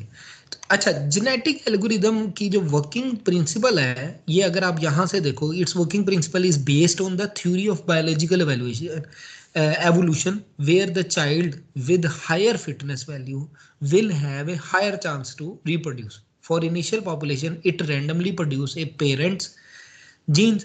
After that, it uses parent genes to produce children's based on evolution process. आगे कहता है like selection, crossover, mutation and compute fitness value. The best solution will be obtained based on the survival of the fittest by using some iteration. सही है ना, ये clear होगी बात कि भाई बेस्ट सोल्यूशन कब मिलेगा, जब आपके पास सर्वाइवल ऑफ द फिटेस्ट आ रहा है, कि यानी कि बेस्ट आपके पास आउटपुट आ रही है। The main advantage of genetic element is that it does not require any derivation function, सही है ना। however it is slow, especially when it is close to the optimum solution. It's computational complexity is very high, यानी कि ये बहुत जो है slow work करता है, यानी कि टाइम लेता है प्रोसेस करने में। तो ये कुछ चीज़ें हैं जो हमें जेनेटिक एल्गोरिदम में समझ लगती है कि भाई जेनेटिक एल्गोरिदम कैसे वर्क करता है। अगर आप यहाँ से देखो तो यहाँ हमारे पास ये ऑप्टिमाइजेशन आती है। अगर ये मैं ऑप्टिमाइजेशन का फंक्शन खोल लेता हूँ तो ऑप्टिमाइजेशन हमें क्या कहती है, ये ऑप्टिमाइजेशन आ गई। तो ऑप्टिमाइजेशन में हमारे पास ये डिफरेंट आ गए, ये डिफरेंट एल्गोरिदम आ गए। तो आप देखो ये जेनेटिक एल्गोरिदम हमारे पास है, ये जेनेटिक एल्गोरिदम हमारे पास है, और इस एल्गोरिदम की बेस पे हम अगर जेनेटिक कोई प्रॉब्लम हो या हमारे पास सिंपल प्रॉब्लम्स हो जिनके रिजल्ट्स हमने निकालने हैं, उन प्रॉब्लम्स को अगर हम इस तरह पुट करें तो जेनेटिक एल्गोरिदम कुछ रिजल्ट्स दे देगा, और वो रिजल्ट्स जो है वो हमें बताएंगे कि भाई जेनेटिक एल्गोरिदम पीक को पकड़ा है कि नहीं पकड़ा। और सिंपल जेनेटिक एल्गोरिदम जब वर्क करता है तो वो क्या करेगा, यानी कि अगर मैं इस पीक एल्गोरिदम को लूँ तो आपको नजर आएगा कि पहले स्टेप में यहाँ पे जा रहा है, दूसरे में यहाँ पे, तीसरे में यहाँ पे, चौथे में यहाँ पे, यानी कि स्टेप्स परफॉर्म करते हुए आपको कुछ पीक, कभी ये वाली पीक, यानी कि जैसे उसे एक पीक मिलेगी सारा सिस्टम उधर कन्वर्ज होने की कोशिश करेगा। अगर उसे नहीं मिलेगी दोबारा वो ट्राई करेगा, जब तक उसको पीक नहीं मिलेगी तब तक वो कन्वर्ज नहीं होगा, और जैसे ही पीक मिल जाएगी वो फिर कन्वर्ज हो जाएगा उसी पॉइंट पे। सही है, तो ये जेनेटिक एल्गोरिदम आपका था। अच्छा, जेनेटिक एल्गोरिदम के पैरेलल में अगर मैं बात करूं तो ये जो दूसरा एल्गोरिदम है इसे कहते हैं पार्टिकल स्वार्म ऑप्टिमाइजेशन। स्वार्म का पता है, स्वार्म क्या होती है? स्वार्म का पता है? यस सर, हाँ, क्या होती है? परिंदों का एक झुंड होता है सर। हाँ, परिंदों का झुंड होता है। 3 किस्म के चीजें होती हैं। अगर आप स्वार्म के बेस पे देखें तो कभी आपने देखा होगा कि मछलियों का भी झुंड सा बना होता है, मछलियां इकट्ठी मछलियां मूव कर रही हैं, इसको भी स्वार्म कहते हैं। इसी तरह परिंदों का झुंड होता है, यानी कि मल्टीपल परिंदे इकट्ठे मूव कर रहे हैं, इसको भी हम स्वार्म कहते हैं। इसी तरह हम जो है, और क्या चीज आ जाती है? सर ये जो लोकस्ट होते हैं, हाँ जी, लोकस्ट होते हैं। लोकस्ट हाँ जी, क्या होते हैं, मुझे एक्सप्लेन करोगे? सर जिसको टिड्डी दल कहते हैं। हाँ, टिड्डी दल। ये नहीं, ये स्वार्म की बेस पे नहीं आते। एनीवेज ये भी स्वार्म पॉसिबिलिटी हो सकती है अगर इनका बेस एल्गोरिदम कोई बना। असल में आप अगर साइंस को देखो ना, मैं मतलब कि अनोखी चीज है ये, अगर आप समझो तो अल्लाह ताला ने जो चीजें बनाई हुई है, मेजोरिटी चीजें ऑप्टिमम वे में चल रही है, या हम साइंटिफिकली उसको ऑप्टिमम वे में चलाते हैं, हम जस्टिफाई करते हैं कि ये ऑप्टिमम वे में चल रही है। एक जनरल एग्जांपल, जो मक्खी है, मक्खी को अगर मैं मक्खी का एल्गोरिदम बनाना चाहूँ, मैं कहूँ कि एक डब्बा है और उस डब्बे के अंदर मक्खी है, और डब्बे के बिल्कुल नीचे चीनी पड़ी हुई है या शहद पड़ा हुआ है, और मक्खी ने उसको खाना है। मैं बार बार मक्खी को रखूं अगर डब्बे के टॉप पे, और मक्खी मूव करे, तो मक्खी जिस पैटर्न से मूव करेगी वो एक ऑप्टिमाइजेशन एल्गोरिदम की बेस पे होगी। और उस एल्गोरिदम को अगर हम कंट्रोल करें या उस एल्गोरिदम को चलाने की कोशिश करें तो हमें समझ लगती है कि एक एल्गोरिदम है, उसका नाम है फ्रूट फ्लाई ऑप्टिमाइजेशन एल्गोरिदम, कि मक्खी किस तरह चलती है। इसी तरह अगर मैं इसी का रेप्लिकेट बनाऊं आंट पे, इस पे क्या नाम है, आंट बेस बना लेते हैं, कीड़ी बेस बना लेते हैं। अब कीड़ी क्या है, कीड़ी क्या किस तरह वर्क करती है, एक जनरल सी आपको एग्जांपल देते हैं। लेट्स सपोज ये मेरे पास एक है,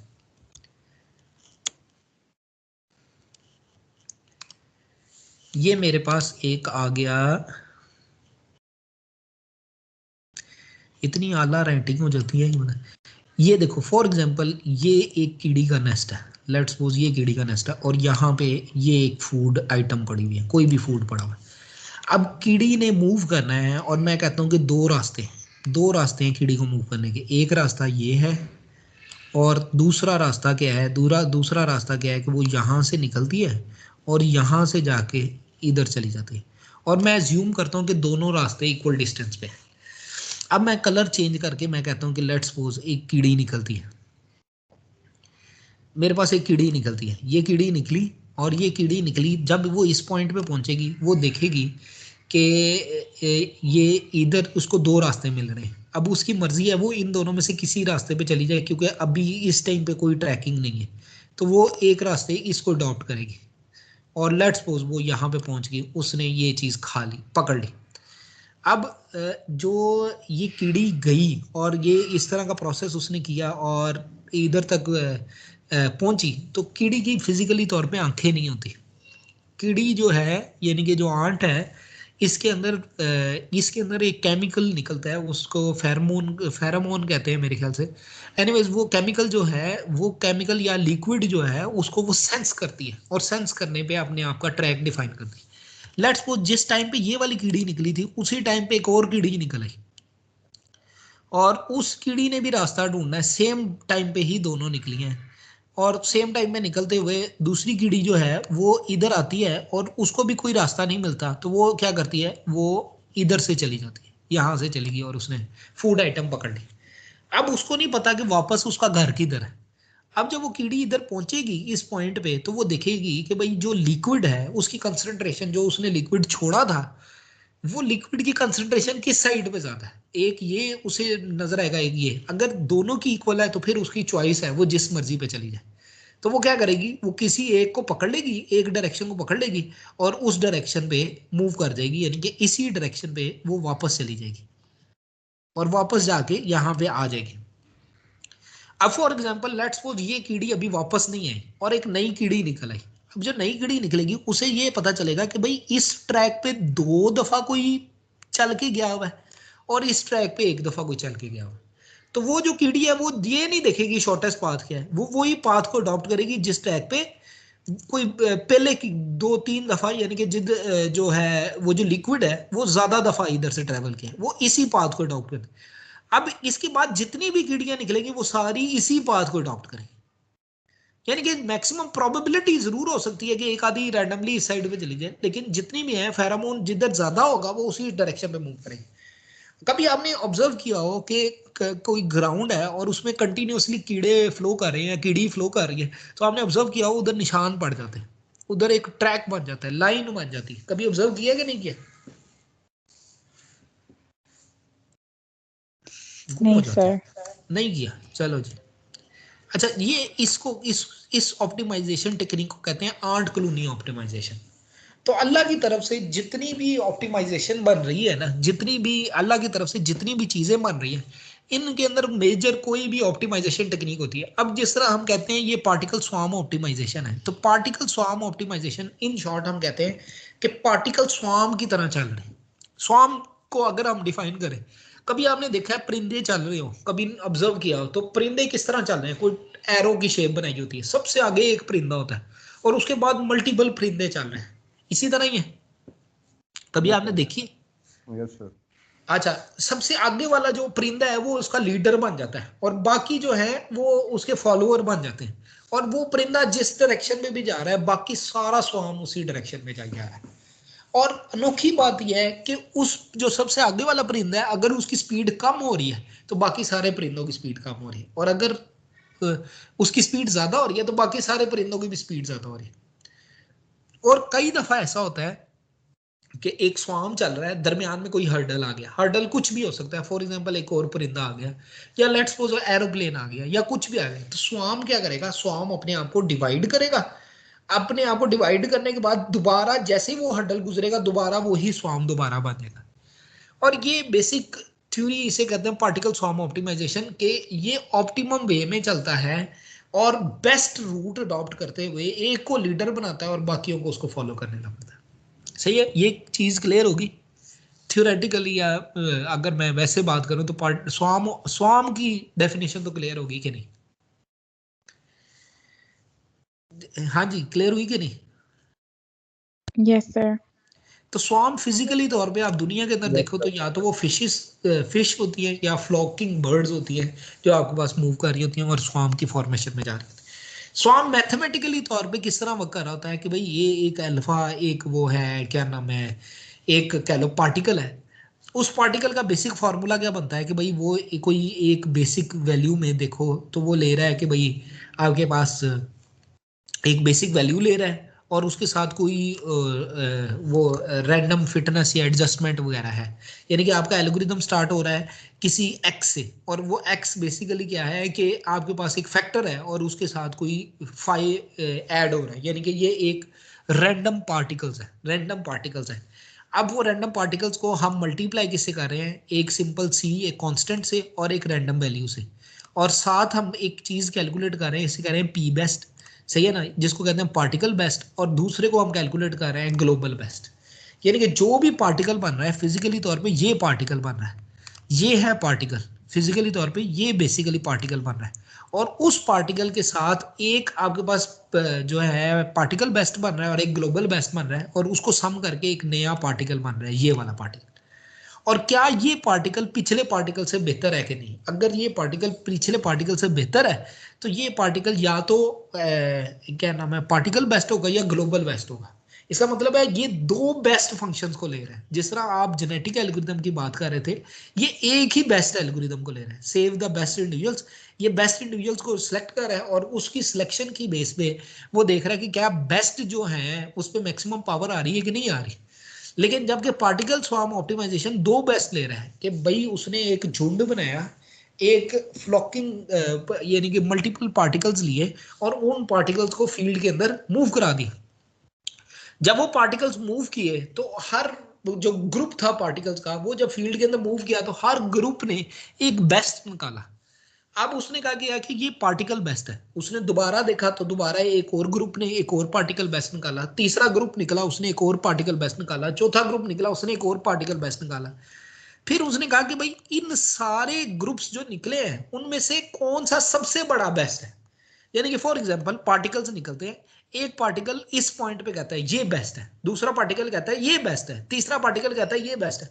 वो कहता है भाई इतने जो बेस्ट निकाले इनमें से सबसे अच्छा कौन है, जो सबसे अच्छा है उसे उसने ग्लोबल बेस्ट कर दिया, सही है ना, ग्लोबल पीक कर दिया। जिस तरह हमने, आपको याद होगा जब हमने किया था लोकल पीक और ग्लोबल पीक, जब हमने पार्शियल शेडिंग की बात की थी तो हमने कहा था एक पीक आती है जिसको ग्लोबल पीक कहते हैं, जो सारी पीक से सबसे बेहतर है, उसको हम ग्लोबल पीक कहते हैं, चाहिए ना। तो पार्टिकल बेस्ट बेसिकली क्या है कि उसने क्या निकाला, उसने डिफरेंट किस्म के बेस्ट निकाले और उन बेस्ट में से जो सबसे बेहतरीन बच्चा था या सबसे बेहतरीन पार्टिकल था वो बेस्ट जो है ग्लोबल बेस्ट बन गए, और वो ग्लोबल बेस्ट उसने सेव कर लिया। और बार बार इसने ये रैंडम प्रोसेस बार बार रिपीट किया जब तक एक ही ग्लोबल बेस्ट सिस्टम का नहीं आ गया। और जैसे ही सिस्टम का वो ग्लोबल बेस्ट आ गया उसने वो अडॉप्ट करते हुए उसने कहा कि भाई ये मैक्सिमम पीक है।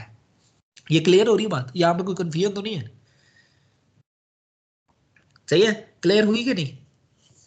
Yes sir. Yes, sir. अब अगर थ्योरेटिकली हम बात करें या ब्लॉक डायग्राम की बात करें तो ब्लॉक, अच्छा ये बात भी मैं समझाने के मकसद ये है कि ये बेसिकली तो कोई कोडिंग है ना, C++ की या मैटलैब की या किसी एल्गोरिथम की कोडिंग है। कोडिंग का अंदर वाली साइंस वो ये है, सही है ना। सिंपल आपका एल्गोरिथम स्टार्ट हुआ, स्टार्ट होने के बाद उसने डिफरेंट वेरिएबल सेव किए। पहला वेरिएबल उसने जो सेव किया उसे कह दिया पोजीशन x कह दिया। दूसरा वेरिएबल उसने सेलेक्ट किया वेलोसिटी, कि भाई किस स्पीड से पार्टिकल मूव करेंगे। तीसरा वेरिएबल उसने जो सिलेक्ट किया उसे कह दिया p बेस्ट यानी कि पार्टिकल बेस्ट कह दिया। और चौथा वेरिएबल उसने कह दिया g बेस्ट। ये इनिशिएट किया, स्टार्ट किया, पार्टिकल्स की वैल्यू को सेट किया। और उसके बाद उसने एक फिटनेस फंक्शन बनाया, पार्टिकल का एक फिटनेस फंक्शन बनाया और उसने कहा कि भाई जो ये पोजीशन आ रही है क्या ये पोजीशन p बेस्ट से बेहतर है कि नहीं। अगर बेहतर है तो p बेस्ट की पोजीशन पे वो वाला नया पार्टिकल की वैल्यू आ जाएगी। और अगर p बेस्ट पिछले वाले ग्लोबल बेस्ट से बेहतर है तो ग्लोबल वाली पोजीशन पे भी पार्टिकल आ जाएगा। अगर नहीं है तो ग्लोबल वाली पोजीशन पे पार्टिकल नहीं आएगा, सही है ना। तो क्या करेगा कि या तो p बेस्ट को रिप्लेस कर देगा ग्लोबल बेस्ट से, और वो किस तरह करेगा कि अगर p बेस्ट ग्लोबल बेस्ट से ज्यादा है तो p बेस्ट को ग्लोबल बेस्ट से रिप्लेस कर देगा। और अगर p बेस्ट ग्लोबल बेस्ट से कम है तो दोबारा ये अपडेट करेगा x और v को, और उसके बाद जो रिजल्ट्स है उसको अपडेट करता रहेगा। एक मिनट ठहरो जी साजिद साहब। वालेकुम सलाम। मैं क्लास ले रहा हूँ।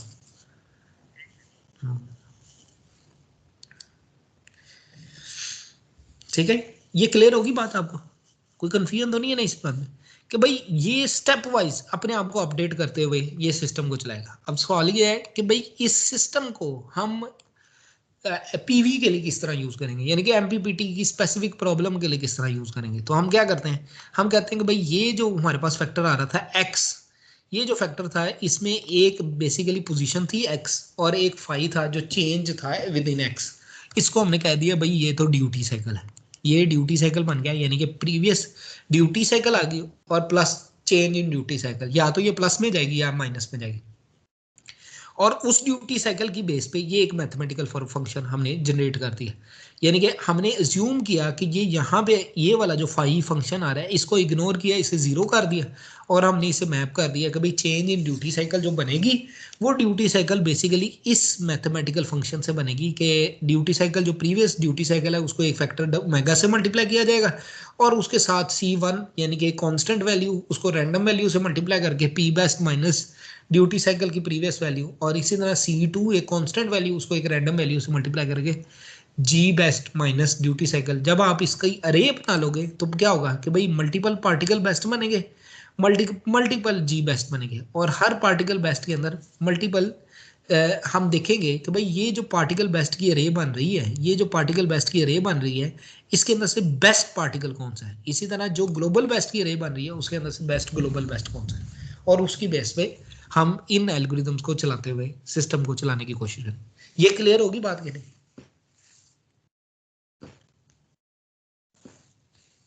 नहीं, चुप हो गए हो? Yes, sir. हाँ, अच्छा, उसके बाद हमारे पास मल्टीपल एल्गोरिथम्स आते हैं, जिस तरह क्रॉस सर्च एल्गोरिथम हमारे पास एल्गोरिथम आ जाता है और उसकी एक मैथमेटिकल फंक्शन। नॉर्मली ये सारे एल्गोरिथम्स जितने भी आप एल्गोरिथम देखो, जिस तरह यहाँ पे अगर आप देखो ये ग्रेविटेशनल सर्च एल्गोरिथम है, इसी तरह आप देखो यहाँ पे ये क्या किसे कहते हैं चक्की एंड गॉसियन साइन को साइन बेस्ड जो है हमारे पास फंक्शन आ गया, और उसके बाद hybrid JRD algorithm based MPPT आ गया, फिर डिफरेंशियल एवेल्युएशन आ गया। ये बेसिकली जेनेटिक एल्गोरिथम का एडवांस वर्जन है। इस तरह ये मल्टीपल एल्गोरिथम्स आ गए, जिस तरह मैंने आपको बताया था आंट कॉलोनी ऑप्टिमाइजेशन। तो आंट कॉलोनी ऑप्टिमाइजेशन जो है वो मैंने आपको बताया था कि वो किस तरह चल रहा है और उसका कोई मैथमेटिकल फंक्शन बनता है। फिर इसी तरह glow worm swarm optimization algorithm, ये डिफरेंट किस्म के एल्गोरिथम है, इनका अपना हर किसी का अपना अपना मैथमेटिकल मॉडल है। जिस तरह आपने कंट्रोल में शायद पढ़ा मॉडल प्रिडिक्टिव कंट्रोल, ये भी MPPT के लिए यूज होता है, और वो किस तरह वो करता है ये उसकी डिटेल भी लिखी हुई। एनीवेज, हम सारी चीज़ों के तो एक्सपर्ट नहीं हो सकते कि भाई हम कहेंगे भाई एक एक एल्गोरिथम को हम डिटेल में समझाएं। तो ये मल्टीपल एल्गोरिथम्स हैं। ये अगर आप एक एक एल्गोरिथम को देखो तो ये इतने डिफरेंट एल्गोरिथम्स हैं और डिफरेंट वे में चल रहे हैं। ये जिस तरह आर्टिफिशियल बी कॉलोनी है, सही है। तो ये डिफरेंट एल्गोरिथम्स हैं जो डिफरेंट वे में चल रही हैं, और हर एल्गोरिथम की बेस पे MPPT को सॉल्व किया गया और उसके रिजल्ट्स बनाएंगे, सही है। कुछ पेपर मैं आपको निकाल के दिखाता हूँ, ये मेरे पेपर्स हैं, इनमें मैं आपको दिखाता हूँ कि भाई ये एक एल्गोरिथम हमने बनाया है, ड्रैगन फ्लाई ऑप्टिमाइजेशन एल्गोरिथम, सही है। और इससे पहले मैं आपको दिखाऊं कि जो सबसे पहला पेपर हमने बनाया वो क्या था,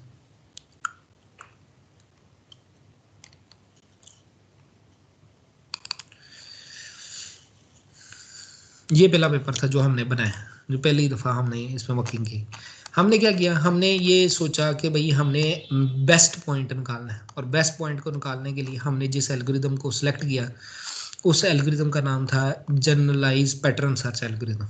ये एल्गोरिथम था जनरलाइज पैटर्न सर्च एल्गोरिथम, जिस एल्गोरिथम को हमने बेस बनाया। और जनरलाइज पैटर्न सर्च एल्गोरिथम क्या कहता है कि भाई हम सिस्टम के पैटर्न को आइडेंटिफाई करेंगे और पैटर्न में देखेंगे कि सिस्टम की बेस्ट पॉइंट कौन सा है, और उस बेस्ट पॉइंट को कैलकुलेट करेंगे।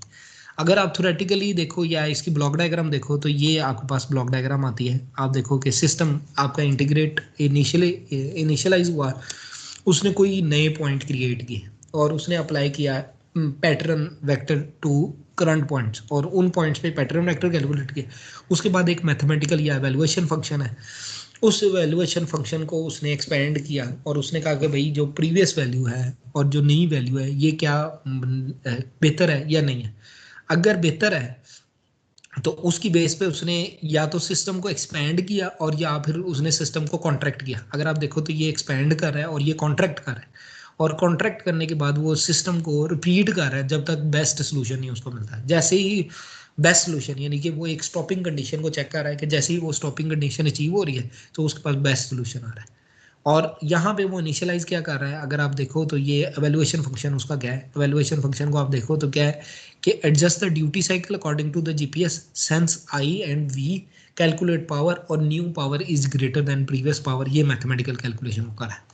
अगर आप ग्राफिकली देखो तो जो एल्गोरिदम चल रहा है, फॉर एग्जांपल इस पॉइंट से चल रहा है, तो वो जो नेक्स्ट पॉइंट लेगा वो कहेगा कि भाई इस पॉइंट के रिस्पेक्ट से ये पॉइंट लिया, ये पॉइंट लिया, ये पॉइंट लिया, ये पॉइंट लिया, ये 4 पॉइंट्स ले लिए, ये पॉइंट अलग अलग पॉइंट्स ले लिए, यानी कि ये एक पॉइंट ले लिया, ये एक पॉइंट ले लिया, ये दूसरा पॉइंट ले लिया, ये तीसरा पॉइंट ले लिया और ये चौथा पॉइंट ले लिया। और इन चारों पॉइंट्स में से उसने देखा कि बेस्ट पॉइंट क्या है, उसे पता चला कि ये वाला पॉइंट बेस्ट है।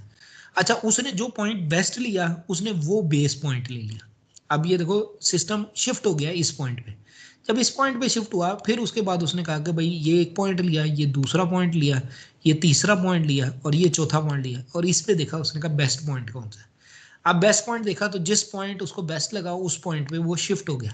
जब वो शिफ्ट हुआ उसके बाद फिर 4 पॉइंट्स ले लिए, ये 1 2 3 और 4, ये 4 पॉइंट्स ले लिए, और फिर उसके बाद उसने कहा कि भाई अब जो बेस्ट पॉइंट निकला वो बहुत करीब आ गया, तो उसने सिस्टम को कॉन्ट्रैक्ट कर लिया। ये बेस्ट पॉइंट निकला और सिस्टम को कॉन्ट्रैक्ट कर लिया, और उसके बाद फिर 4 पॉइंट्स लिए, फिर 4 पॉइंट्स लिए, फिर 4 पॉइंट लिए, फिर 4 पॉइंट लेते लेते एक पॉइंट ऐसा है जिधर उसे बेस्ट पॉइंट्स मिल गए। अब अगर आप इसी एल्गोरिदम को थ्योरेटिकली तौर पे इसको इसके कोडिंग के लिहाज से देखो तो आप यहाँ पे देखो, ये आपको पता चलता है कि भाई यहाँ पे आपने इनिशिएट किया, ये आपने बीटा गैमा और जो थ्रेशोल्ड है इसको डिसाइड कर लिया। बीटा गैमा और थ्रेशोल्ड को किस तरह डिसाइड किया, आपने कहा कि भाई एक को बेस बना ली कि भाई ये कॉन्ट्रैक्ट करेगा, एक को बेस बना ली कि ये एक्सपेंड करेगा। आप देखो बीटा जो है ये ग्रेटर देन 1 है, जबकि गैमा जो है वो लेस देन 1 है, यानी कि कॉन्ट्रैक्ट का मतलब उसे हाफ कर लेगा, और बीटा का मतलब ये है कि उसे डबल कर लेगा, यानी कि या तो एक्सपेंड करेगा या कॉन्ट्रैक्ट करेगा। तो सिंपल क्या है कि उसने एक जनरल इंडेक्स लिया और उस इंडेक्स पे एक y की वैल्यू ले ली, उसे y वर्स्ट कह दिया, और उस y वर्स्ट पे उसने इफ की कंडीशन से ये देख लिया कि भाई जो हमारे पास फिटनेस फंक्शन आ रहा है और जो प्रीवियस ड्यूटी साइकिल हमने कैलकुलेट किया है इनमें से कौन सा बड़ा है या छोटा है। अगर वो बड़ा या छोटा है तो या तो प्रीवियस ड्यूटी साइकिल को अपडेट करेगा और या प्रीवियस ड्यूटी साइकिल को डिग्रेड करेगा, उसके अकॉर्डिंगली उसकी वैल्यू को निकालेगा। और जब वो वैल्यू निकलेगी उस वैल्यू के देखेगा कि भाई उसको एक्सपेंड करना है या कॉन्ट्रैक्ट करना है, यानी कि या तो उसे गैमा से मल्टीप्लाई करना है और या फिर उसे बीटा से मल्टीप्लाई करना है। कि यानी कि अगर वो उस पॉइंट की तरफ पहुंच रहा है, अगर उस पॉइंट की तरफ पहुंच रहा है तो मैं सिस्टम को कॉन्ट्रैक्ट करूंगा, और अगर उस पॉइंट से अवे जा रहा है तो मैं सिस्टम को एक्सपेंड करूंगा। तो ये देख लो कि या तो मैं बीटा से मल्टीप्लाई करूंगा और या फिर मैं गैमा से मल्टीप्लाई करके रिजल्ट्स को निकालूंगा। अगर आप यहाँ से आप देखो तो ये देखो ये बेसिकली गैमा से मल्टीप्लाई हो रहा है, और ये यहाँ पे ये देखो तो ये बीटा से मल्टीप्लाई हो रहा है, सही है ना। और बीटा और गैमा से मल्टीप्लाई होने के बाद रिजल्ट्स को वो निकाल रहा है, और जब तक उसकी थ्रेशोल्ड वैल्यू नहीं आ रही वो सिस्टम को ब्रेक नहीं कर रहा। ये थ्रेशोल्ड वैल्यू है जो उसने डिफाइन की हुई है, जो बेसिकली 0.2 है, और उस थ्रेशोल्ड वैल्यू पे देखता जा रहा है कि भाई आपके पास ये सिस्टम एवेल्युएट हो रहा है कि नहीं। जैसे ही सिस्टम एवेल्युएट हो रहा है यानी कि रिजल्ट रिक्वायर्ड दे रहा है, तो वो कह रहा है कि भाई रिजल्ट रिक्वायर्ड आ गया, मैक्सिमम पीक अचीव होगी।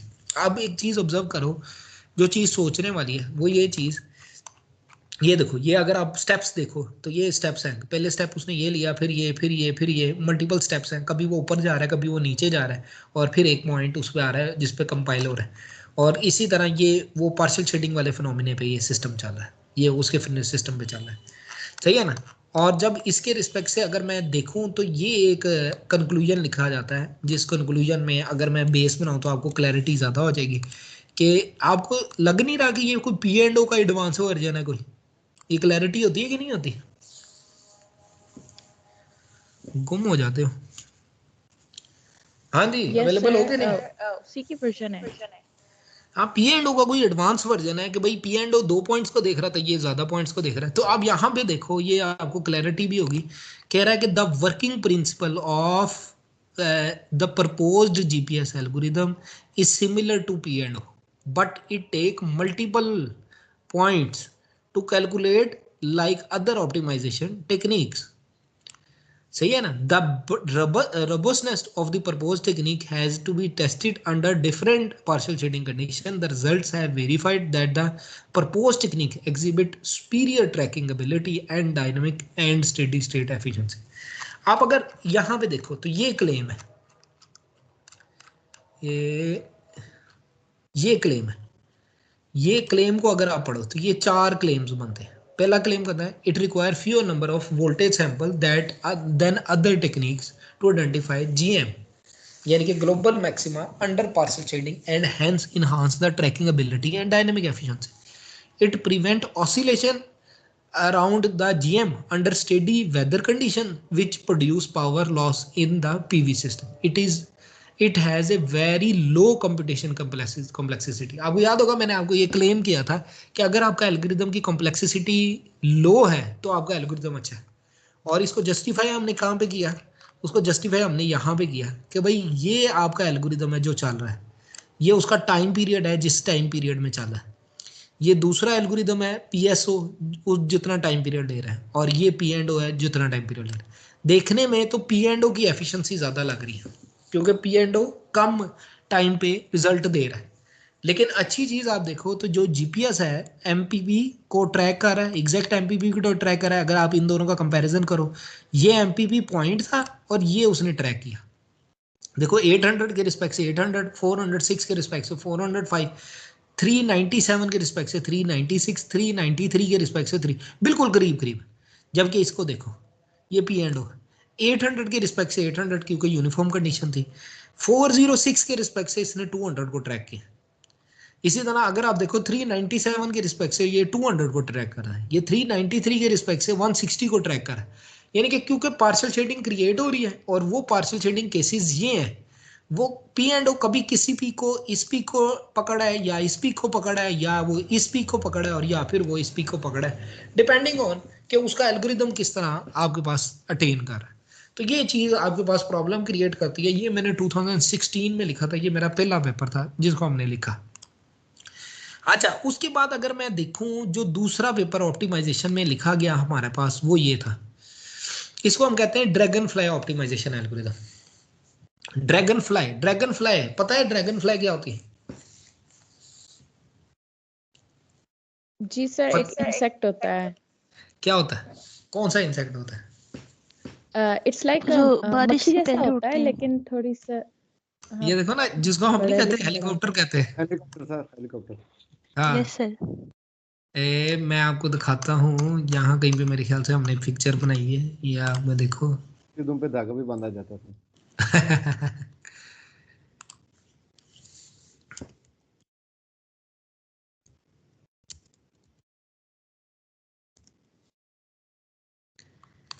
ये देखो ना, ये ड्रैगन फ्लाई ऑप्टिमाइजेशन, यानी कि ड्रैगन फ्लाई किस तरह चलती है और किन स्टेप्स को अडॉप्ट करते हुए चलती है। ये पेपर ऐसा था कि हम लिख गए ना भूल गए। मतलब ये है कि ये पेपर हमने इतनी जगहों पे भेजा, हर जगह से रिजेक्ट हुआ, इतनी दफ़ा भेजा कि रिजेक्ट कहीं पे एक्सेप्ट ही ना हो। हम बड़े परेशान थे कि ये एक्सेप्ट क्यों नहीं हो रहा। एट द एंड आप ये जो अगर आप देखो तो ये पेपर को अगर आप एनालाइज करो तो ये जनवरी 2019 में गया और इस बंदे ने मार्च 2019 में हमें रिवाइज वर्जन मांगा और एक्सेप्ट किया अप्रैल में। ये 3-4 महीने में कर दिया। ये जर्नल था, जर्नल सोलर एनर्जी, सोलर की फील्ड का बेस्ट जर्नल कंसीडर किया जाता है। आज तक हमने जितने भी पेपर लिखे हैं इसमें कह लो कि दूसरे नंबर पे ये जर्नल आता है, ये सबसे बेहतरीन जर्नल है, दूसरे नंबर पे आता है। अच्छा, इसके अंदर अब ये पेपर क्योंकि रिजेक्ट हो रहा था तो हम क्या करते थे, हम इसके अंदर टेक्निक पे टेक्निक डालेंगे। इस पेपर ने हमारी बुनियाद बनाई कि रिसर्च हमने करनी कैसे। हम particle general pattern search algorithm already कर चुके हुए थे और पैटर्न सर्च एल्गोरिथम पे हम कोई बहुत बड़ी जान नहीं लगा सके थे क्योंकि हमें ये था कि हमारे पास जो ऑप्टिमाइजेशन, यानी कि अगर मैं पैटर्न सर्च की बात करूँ, ये वाला एल्गोरिथम जो पीवी का मॉडल हमने सिलेक्ट किया था, जिस पे हमने इंप्लीमेंट किया था, ये मॉडल था जिसमें हमने सिस्टम को इंप्लीमेंट किया था। इस मॉडल का मसला ये था कि ये 2008 वर्जन मैटलैब पे बना हुआ था और ये रिजल्ट तो बिल्कुल ठीक देता था, लेकिन इसके अंदर इतना बड़ा ये एम्बेडेड ब्लॉक था और इस एम्बेडेड ब्लॉक में इतनी जुगाड़ू कोडिंग थी कि इसका कोई हिसाब नहीं। बड़ी मुश्किल से हमें रिजल्ट्स अचीव होते थे। अगर आप देखो तो ये यहाँ पे आप देखो तो ये एक फीडबैक लगा हुआ है, ये नजर आ रहे हैं आपको, ये फीडबैक्स लगे हुए हैं। ये फीडबैक्स क्यों लगे हुए हैं कि जैसे हम कोडिंग को चलाते थे, एक दफा एक आइट्रेशन करता था, जैसे ही दूसरी आइट्रेशन आती थी ये दोबारा 0 पे चला जाता था। हमें बार बार उसकी प्रीवियस वैल्यू को सेव करना पड़ा था, ये बड़ा मसला आ रहा था। तो जो ड्रैगन फ्लाई बनाया, आप एक चीज ऑब्जर्व करो कि पैटर्न वही है, पेपर का, रिसर्च पेपर का पैटर्न वही है। यहाँ पे हमने क्लेम किया कि हमने डिफरेंट टेक्निक्स को इंप्लीमेंट किया, तो हमने यहाँ पे कहा कि भाई 3 नोवल टेक्निक्स, यानी कि 3 डिफरेंट टेक्निक्स को हमने इंप्लीमेंट किया, नेमली ACOA यानी कि ant colony optimization algorithm, dragonfly optimization और GRN। सही है ना, GRN ये न्यूरल नेटवर्क की टाइप है, और FFOA यानी कि फ्रूट फ्लाई ऑप्टिमाइजेशन, आपको बताया था ना मैंने मक्खी किस तरह चलती है, ये मक्खी की भी एल्गोरिथम को हमने इंप्लीमेंट किया। तो क्योंकि ये पेपर बार बार रिजेक्ट हो रहा था, तो हमने एक ही पेपर में 3 टेक्निक्स डाल दिए कि यार ये पेपर एक्सेप्ट ही हो, रिजेक्ट ना। उस चक्कर में कह लो कि 3 पेपरों का डाटा इस पेपर में डाला। ये पहली दफा हमने पेपर लिखा जिस पेपर को हमने जान मार दी कि यार ये पेपर एक्सेप्ट हो जाए, और जब ये पेपर एक्सेप्ट हुआ, इस पेपर ने हमें फिर बड़े पेपर दिए। तो हमने क्या किया, the propose technique require lesser iteration to reach GM and can well track the maximum. The propose technique can track GM under dynamic partial shading and prevent the power loss. Experimental result demonstrate that the proposed technique are superior in terms of quick tracking without random fluctuation. Statistical analysis is made to evaluate the performance in terms of efficiency, tracking time, and steady state response. Applicability of proposed technique is supported by statistical analysis and performance comparison with existing generic bio-inspired algorithm. तो ये हमारे पास 5 different claims थे जिसको हमने justify किया। ये आप देखो सिंपल सिंगल डायोड मॉडल है, ये वो पार्शियल शेडिंग की कंडीशन आ गई, ये उसके सिंगल डायोड मॉडल के मैथमेटिकल इक्वेशन आ गई जो आपने पढ़ भी ली हुई है, ये DC टू DC कन्वर्टर के मैथमेटिकल कैलकुलेशन आ गई कि भाई उसकी ड्यूटी साइकिल, उसका कैपेसिटर, उसका इंडक्टर कैसे कैलकुलेट होता है, और उसके कैलकुलेशन के बाद ये हमारे पास यूनिफॉर्म इरेडियंस की ग्राफ आ गया, और फिर उसके बाद यहाँ पे हमने यूनिफॉर्म इरेडियंस के बाद ये हमारे पास पार्शियल शेडिंग का ग्राफ आ गया, और फिर आपके पास ये मैथमेटिकल एल्गोरिथम्स आ गए। पहला ड्रैगन फ्लाई ऑप्टिमाइजेशन एल्गोरिथम है कि वो रैंडमली चीज़ों को कैसे डिटेक्ट कर रहा है, डिफरेंट पैरामीटर्स को वो कैलकुलेट कर रहा है, और उस कैलकुलेशन के बाद ये उसका फिटनेस फंक्शन या उसकी इक्वेशन बनती है, यानी कि जो चेंज इन ड्यूटी साइकिल को डिटेक्ट कर रहा है। ये ड्रैगन फ्लाई हमारे पास बेस बन गई, और उसके बाद हमने उसको जस्टिफाई कर दिया कि भाई individual are initiated in the search space between D minimum and D maximum. D minimum क्या होगा, ड्यूटी साइकिल की मिनिमम वैल्यू, और D मैक्सिमम का क्या मतलब होगा, ड्यूटी साइकिल की maximum value. The current position of the individual dragonfly represent the duty cycle. The maximization of the output power is the objective function. Dragonfly optimization is implemented in sequence given by table 2, और table 2 की तरफ हम चले जाएं तो ये table 2 है। Table 2 उसी तरह का आपके पास देखो तो सूडो कोड है कि इनिशियलाइज हुआ, पॉपुलेशन इज इनिशियलाइज किया गया, उसके बाद क्या है, step size calculation, the step size calculation is initialize. Number 3 क्या है, power calculation, power of each dragonfly calculate by respective duty cycle to determine best output power and enemy factor। फिर उसके D4 क्या है, wait assigned, जो जिस तरह आपको याद होगा जब न्यूरल नेटवर्क मैंने किया था तो उसमें भी वेट असाइन हुआ था। फिर उसके बाद क्या है, individual dragon fly character calculation, ये उसकी फिटनेस फंक्शन की बेस पे कैलकुलेशन है, और ये इक्वेशन 18 और 22, 18 से लेकर 22 तक इक्वेशन है जिनकी बेस पे हम ड्रैगन फ्लाई की फिटनेस को कैलकुलेट कर रहे हैं। ये आपके पास आ गई, ये एक इक्वेशन आ गई, दूसरी इक्वेशन आ गई, और तीसरी इक्वेशन आ गई। ये 3 इक्वेशंस को अलग अलग देखो तो ये सेपरेशन है, जिस तरह हम जेनेटिक एल्गोरिथम में क्रॉसओवर और म्यूटेशन कर रहे थे, इसमें क्या है, सेपरेशन है, यानी कि मल्टीपल ड्रैगन फ्लाइज अलग अलग होती हैं, फिर उसकी अलाइनमेंट आती है, और उसके अंदर अलाइनमेंट क्या है कि जो सिमिलर ड्रैगन फ्लाइज हैं वो उनको रैशनलाइज किया जाता है, और फिर कोहिजन आ गई कि भाई जो जो जो सेंटर में जा रही है, यानी कि जो बेस्ट रूट ले रही है, उनकी कोहिजन को बेस बनाया जा रहा है, और उसकी बेस पे ये कैलकुलेशन हो रही है। और फिर उसके बाद आपके पास आ गया position of the dragonfly update, check termination, ये टर्मिनेशन है। टर्मिनेशन क्या क्या मतलब है कि अगर रिक्वायर्ड अमाउंट की वैल्यू दे रहा है, जो हम बेस्ट पॉइंट ढूंढ रहे हैं, अगर वो बार बार उसी को बेस्ट पॉइंट कह रहा है तो टर्मिनेट हो जाए, और अगर नहीं हो रहा तो सिस्टम को रीस्टार्ट कर दे और दोबारा शुरू से इनिशियलाइज करे। सही है ना, कुछ चीजें क्लियर हुई बात ड्रैगन फ्लाई की, क्लियर हुई कि नहीं, गुम हो जाते हैं, जाग रहे हो, Yes, sir. Yes, वो sir. बात समझ भी लग रही है कि नहीं लग जी रही? जी जी जी सर। तो बेटा बोला करो ना। जी सर, लग रही है। मैं एक जो है सिर्फ स्क्रीन को नहीं पढ़ा रहा, मैं बच्चों को पढ़ा रहा, और इस टाइम पे बच्चों का रिस्पॉन्स बड़ा जरूरी है। कहने का मकसद यह है कि जब Yes, sir. ड्रैगन फ्लाई हमारे पास इंप्लीमेंट हुआ, तो ड्रैगन फ्लाई इंप्लीमेंट करने के बाद जो दूसरी चीज हमने इंप्लीमेंट की वो थी आंट क्लूनी ऑप्टिमाइजेशन। और आंट क्लूनी ऑप्टिमाइजेशन को अगर आप देखो तो ये ड्रैगन फ्लाई आपके पास इंप्लीमेंट हो रहा है दूसरे नंबर पे, यहाँ कहीं पे लिखा होगा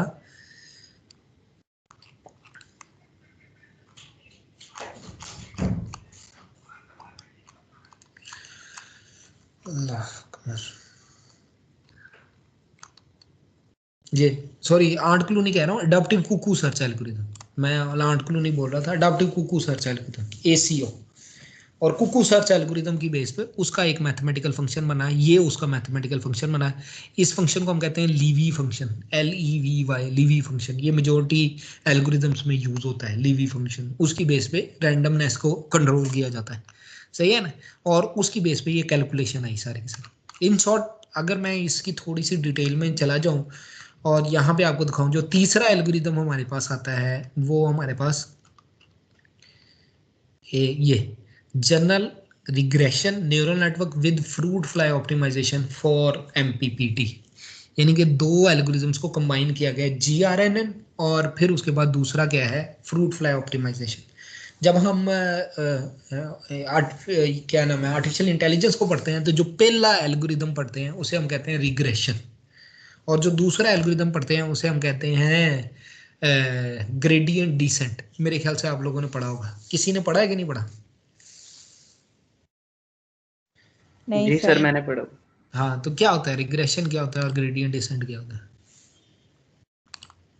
सर लीनियर रिग्रेशन जो बेसिकली होता है उसमें हमारे पास प्रेडिक्शन ऑफ आउटपुट होती है। अगर हम सुपरवाइज्ड लर्निंग की बात करें तो उसमें हमारे पास एक्सिस जो इनपुट्स हैं वो भी डिफाइंड होती हैं और डिफाइंड इनपुट्स की बेसिस पे आउटपुट प्रेडिक्ट की जाती हैं।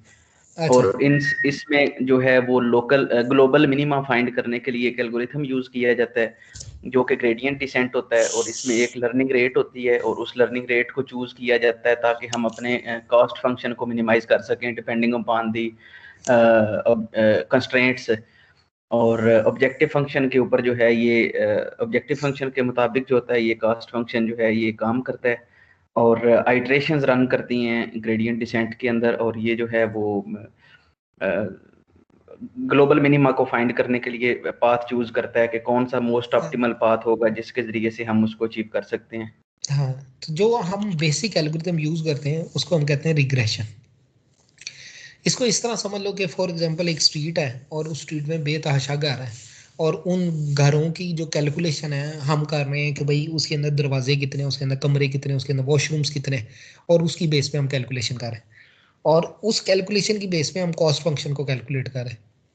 हम ये अज्यूम कर रहे हैं कि भाई कितनी कॉस्ट एक घर पे पड़ेगी और कितनी कॉस्ट की बेस पे हम सबसे सस्ता घर कैसे ले सकते हैं, और उसकी बेस पे हम कोई प्रोबेबिलिस्टिक एनालिसिस करते हैं और मैथमेटिकल फंक्शन डेवलप करते हैं, और उस मैथमेटिकल फंक्शन की बेस पे हम देखते हैं कि कौन सी एरिया या कौन सा पार्टिकल सबसे सस्ता है, यानी कि उसकी इसको हम कहते हैं ग्लोबल मिनिमा। जिस तरह हम ग्लोबल मैक्सिमा की बात करते हैं कि जो सारे मैक्सिमम से सबसे ऊंचा कौन है, इसी तरह ग्लोबल मिनिमा की बात करते हैं कि सारे मिनिमम में सबसे नीचे वाला मिनिमम कौन है, इसको ग्लोबल मिनिमा कहते हैं, सही है ना। तो ये दोनों चीजें जो हैं हमारे पास ऑप्टिमम सॉल्यूशन के लिए जरूरी होती हैं कि कभी हमें चाहिए होता है ग्लोबल मैक्सिमा और कभी हमें चाहिए होता है global minima, depending on solution. जिस तरह हम MPPT की बात करें तो MPPT में हमें ग्लोबल मैक्सिमा चाहिए ना कि ग्लोबल मिनिमा चाहिए। जबकि अगर हम कॉस्ट फंक्शन की बात करें तो हम क्या करते हैं कि भाई फॉर एग्जांपल एक स्टॉक एक्सचेंज है और स्टॉक एक्सचेंज में मल्टीपल स्टॉक्स हैं, और हम कहते हैं कि कौन सा स्टॉक ऐसा है जो हमें मैक्सिमम प्रॉफिट दे लेकिन सबसे सस्ता हो। अब क्या है कि फॉर एग्जांपल अमेरिका की 5, 6, 10 कंपनीज है हमारे पास, और उन कंपनीज का एनालिसिस किया और एनालिसिस करने के बाद बेस्ट ऑप्टिमम पॉइंट निकाला कि भाई फॉर एग्जांपल मेरे पास लेट्स सपोज 1 लाख रुपया पड़ा हुआ है और मैं चाहता हूं कि मैंने 1 लाख रुपया इन्वेस्ट करना है, किस बंदे के पास इन्वेस्ट करूं और कौन सा बंदा मुझे सबसे ज्यादा प्रॉफिट देगा। देखो वो चीज़ को हमने ऑप्टिमम करने के लिए फिर हम डिसाइड करते हैं कि भाई या तो हम ग्लोबल मैक्सिमा ढूंढेंगे और या फिर ग्लोबल मिनिमा ढूंढेंगे। तो वो उसकी डिपेंडेंसी की बेस पे हमारे पास कैलकुलेशन होती है। तो ये general regression, simple regression function पे न्यूरल नेटवर्क इंप्लीमेंट हुआ है। न्यूरल नेटवर्क उसी तरह ही है, ट्रेनिंग होती है और फिर टेस्टिंग होती है। और साथ जो एल्गोरिदम यूज हुआ है वो है फ्रूट फ्लाई ऑप्टिमाइजेशन एल्गोरिदम, कि भाई GRNN एक पॉइंट पे सिस्टम को पहुंचाएगा और GRNN के बाद दूसरे पॉइंट पे आपके पास फ्रूट फ्लाई ऑप्टिमाइजेशन उसको दूसरे पॉइंट पे लेके जाएगा।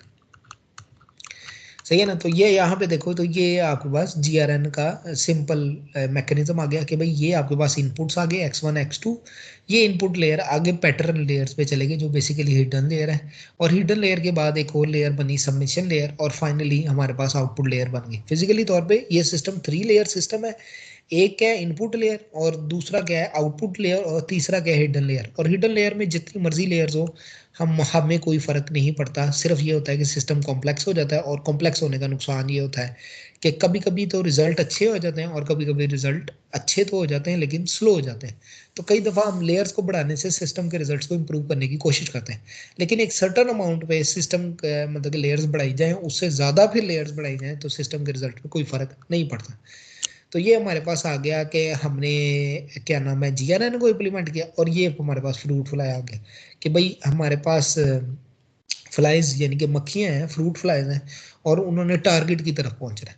और डिफरेंट फ्रूट फ्लाइज हैं जिन्होंने एक जंप की इधर आगे, दूसरी जंप की इधर आगे, यानी कि डिफरेंट पॉइंट्स को वो करेंगे। डिफरेंट फ्रूट फ्लाई पार्टिकल्स हैं, और जैसे जैसे वो जंप करेंगे तो वो बेस्ट पॉइंट को ढूंढेंगे। तो ये बेस्ट पॉइंट उसी तरह ही है जिस तरह हमने बाकी एल्गोरिदम्स की है। जिस तरह हमने एल्गोरिदम में फिजिकली तौर पे जिन एल्गोरिदम्स को देखा, जिस तरह हमने देखा कि जेनेटिक एल्गोरिदम है या हमने पैटर्न सर्च एल्गोरिदम देखे, इसी तरह फ्रूट फ्लाई एल्गोरिदम है कि ये बेसिकली जंप करेगा उस पॉइंट तक जब तक बेस्ट सोल्यूशन हमें नहीं मिलेगा। जैसे ही बेस्ट सोल्यूशन मिल जाएगा उस बेस्ट सोल्यूशन की बेस पे वो आइडेंटिफाई कर देगा कि भाई ये मैक्सिमम ग्लोबल मैक्सिमा है, और ये ग्लोबल मैक्सिमा जो है वो आउटपुट पे रिजल्ट की फॉर्मेशन में आपको शो करा देगा। अच्छा, उसकी बेस पे ये हमारे पास कंप्लीट पीवी पैनल का स्ट्रक्चर आ गया, और इस पीवी पैनल के स्ट्रक्चर में ये डिफरेंट केसेस आ गए कि भाई ये पावर और टाइम के रिस्पेक्ट से आउटपुट ग्राफ आ रहा है, इसी तरह ये पावर और टाइम के रिस्पेक्ट से फिर ये आउटपुट डिफरेंट सिचुएशन। अब ये देखो, याद है मैंने आपको पीछे पैटर्न सर्च एल्गोरिदम में मैंने ये स्टेप्स दिखाए थे। अब उन स्टेप्स के रिप्रेजेंटेशन किस तरह है कि भाई ये स्टेप्स चल रहे हैं, उस रिस्पेक्ट से ये वोल्टेज चेंज आ रहा है और ये बेसिकली पावर का चेंज आ रहा है, और फाइनली पावर अचीव हो रही है। सही है ना। तो ये डिफरेंट एल्गोरिदम्स क्या है कि भाई ये पहला एल्गोरिदम अगर आप देखो तो कुकू सर्च एल्गोरिदम को कुकू ऑप्टिमाइजेशन है, और दूसरा आप देखो तो आपको नजर आता है कि भाई ये ड्रैगन फ्लाई ऑप्टिमाइजेशन है। सही है ना। और तीसरा आप देखो तो ये GRNN है, और उसकी बेस पे रिजल्ट आ रहा है। और अगर फिजिकली तौर पे ये रिजल्ट्स देखो तो ये ओवरऑल रिजल्ट्स हैं जो पावर को अचीव कर रहे हैं, यानी कि डिफरेंट इरेडियंस लेवल पे ये किस स्पीड से चल रहे हैं ये आपको नजर आ रहे होंगे कि भाई रेड कलर जो है वो कुकू सर्च को रिप्रेजेंट कर रहा है, देखो कितनी जल्दी स्टेबल हो गया। ब्लू कलर जो है वो ड्रैगन फ्लाई को रिप्रेजेंट कर रहा है, फिर GRN को जो है ब्लैक कलर रिप्रेजेंट कर रहा है, जबकि इसके अलावा अगर आप देखो तो जो येलो कलर है वो PSO को रिप्रेजेंट कर रहा है, और येलो कलर देखो कितना फ्लक्चुएट हो रहा है। और उसके बाद अगर हम देखें तो ये हमारे पास P&O यानी कि पर्पल कलर जो है वो P&O को रिप्रेजेंट कर रहा है। और उसके बाद हमारे पास PSO ग्रेविटेशनल सर्च एल्गोरिदम है, वो अपने कलर यानी कि लाइट ब्लू कलर में वो रिप्रेजेंट हो रहा है। तो ये डिफरेंट किस्म के एल्गोरिदम अपने अकॉर्डिंगली रिजल्ट्स को आपको शो कर पा रहे हैं। और फाइनली अगर हम नीचे चले जाएं तो ये एक कंपैरिजन का चार्ट बना हुआ है कि भाई ये देखो, ये एक टेक्निक है और उसके 4 डिफरेंट केसेस हैं। ये फिर दूसरी टेक्निक आ गई, उसके 4 केसेस आ गए, फिर ये तीसरी टेक्निक 4 केसेस, फिर P&O 4 केसेस, फिर आर्टिफिशियल बी क्लोनिंग 4 केसेस आ गए, फिर PSO GS 4 cases, PSO 4 cases, फिर कुकू सर्च एल्गोरिदम 4 केसेस, और फाइनली हमने जस्टिफाई किया कि भाई इनकी एफिशिएंसी किस तरह है। आप देखो adaptive cuckoo search optimization algorithm efficiency देखो 90s में आ रही है, फिर ड्रैगन फ्लाई 99 पे आ रही है, फिर आपका GRNN और FF की आ रही है, फिर आप देखो P&O की एफिशिएंसी डाउन होती है क्योंकि नेचुरली है कि उसने चेंज होना है, फिर आर्टिफिशियल बी क्लोनी है, ये एफिशिएंसी उसकी आ रही है, फिर उसके बाद PSO है, ये उसकी एफिशिएंसी आ रही है। कंपैरेटिवली देखो तो जो ऊपर वाले 3 एल्गोरिथम्स है इनकी एफिशिएंसी कंपैरेटिवली बहुत बेहतर आ रही है।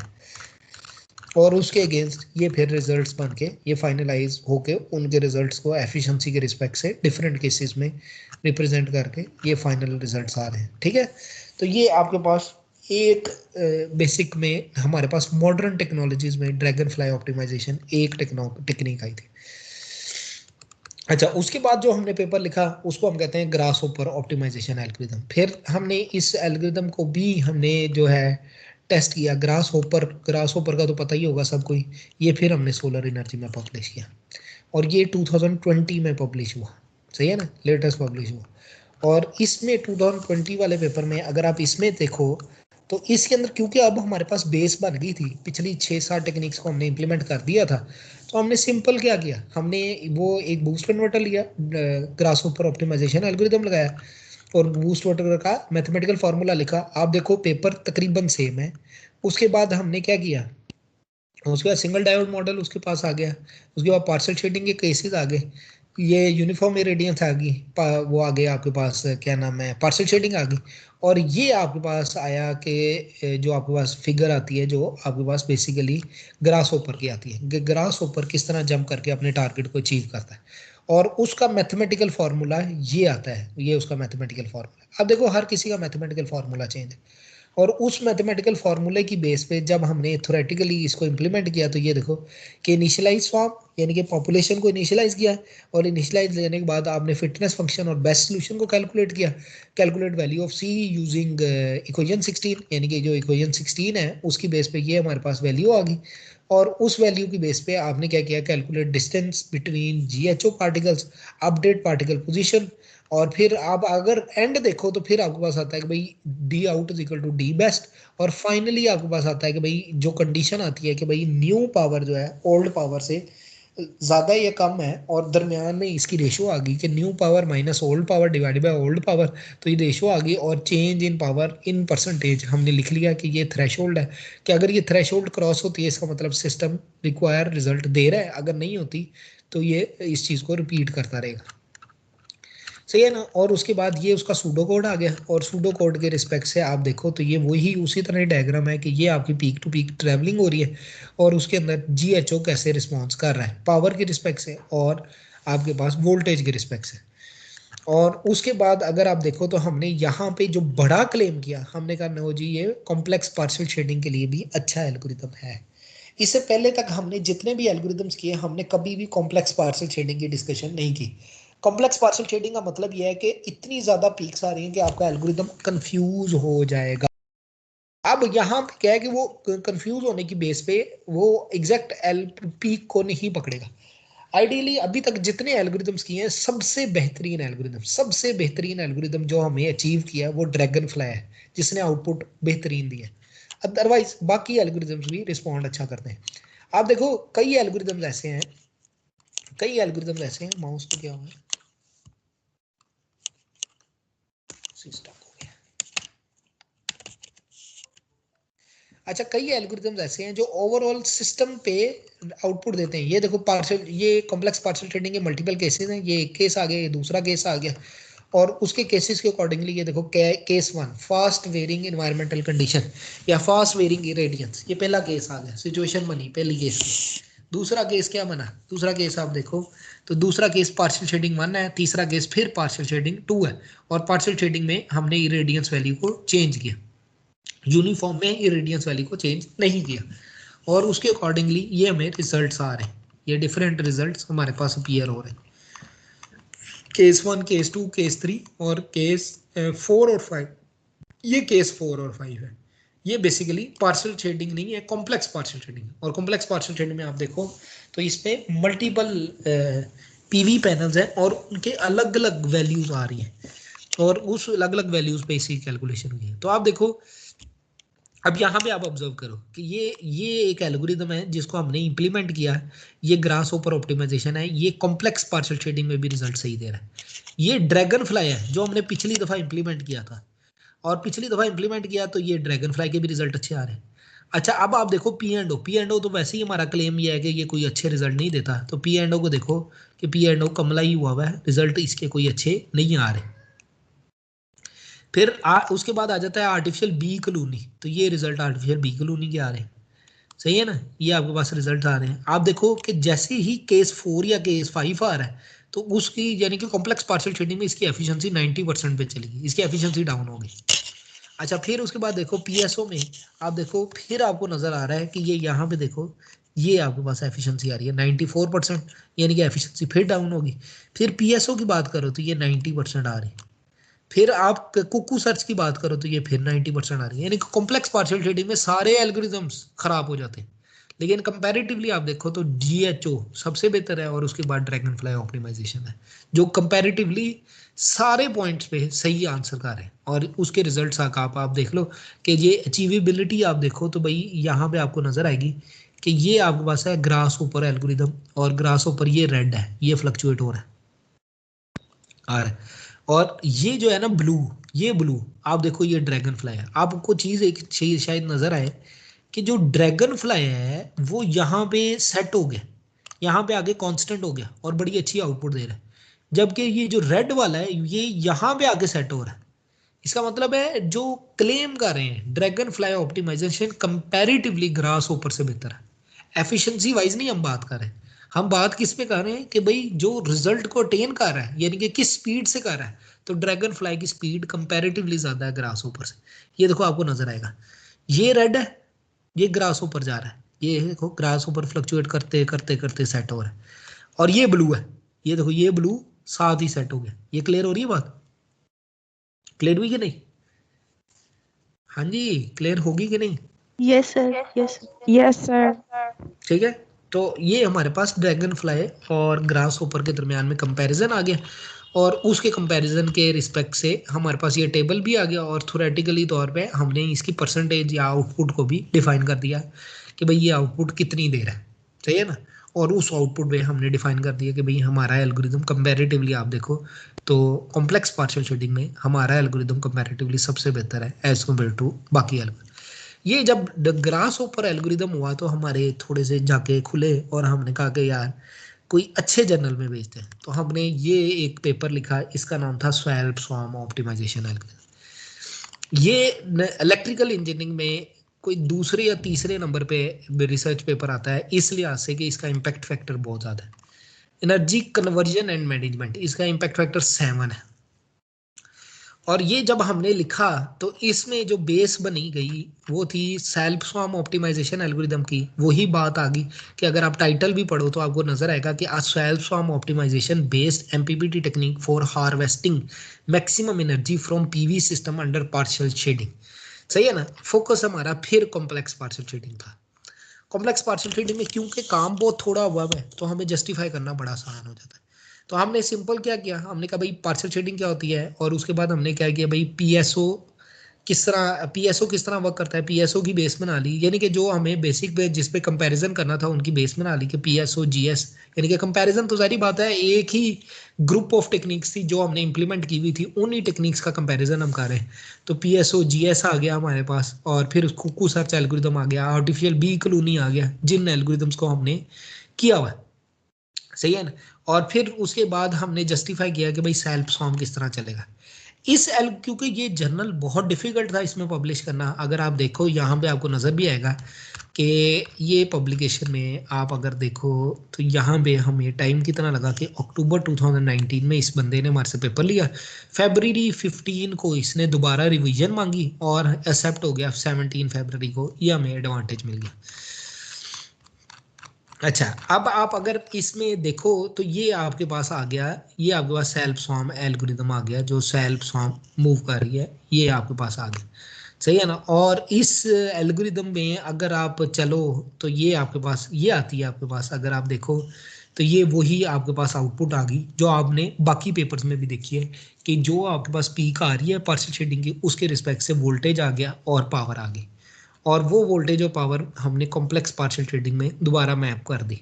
हमने कहा कॉम्प्लेक्स पार्शियल शेडिंग पहले 3 cases fast changing partial shading 1 और पार्शियल शेडिंग 2, और उसके बाद आखिरी 2 केसेस कॉम्प्लेक्स पार्शियल शेडिंग है। ये 2 केसेस कॉम्प्लेक्स पार्शियल शेडिंग आ गए। ये तो क्लेम सेम था, इससे कोई एडवांटेज नहीं मिला, और ये कोई पेपर इस बेस पे तो कोई बहुत अच्छी क्लेम नहीं बनी।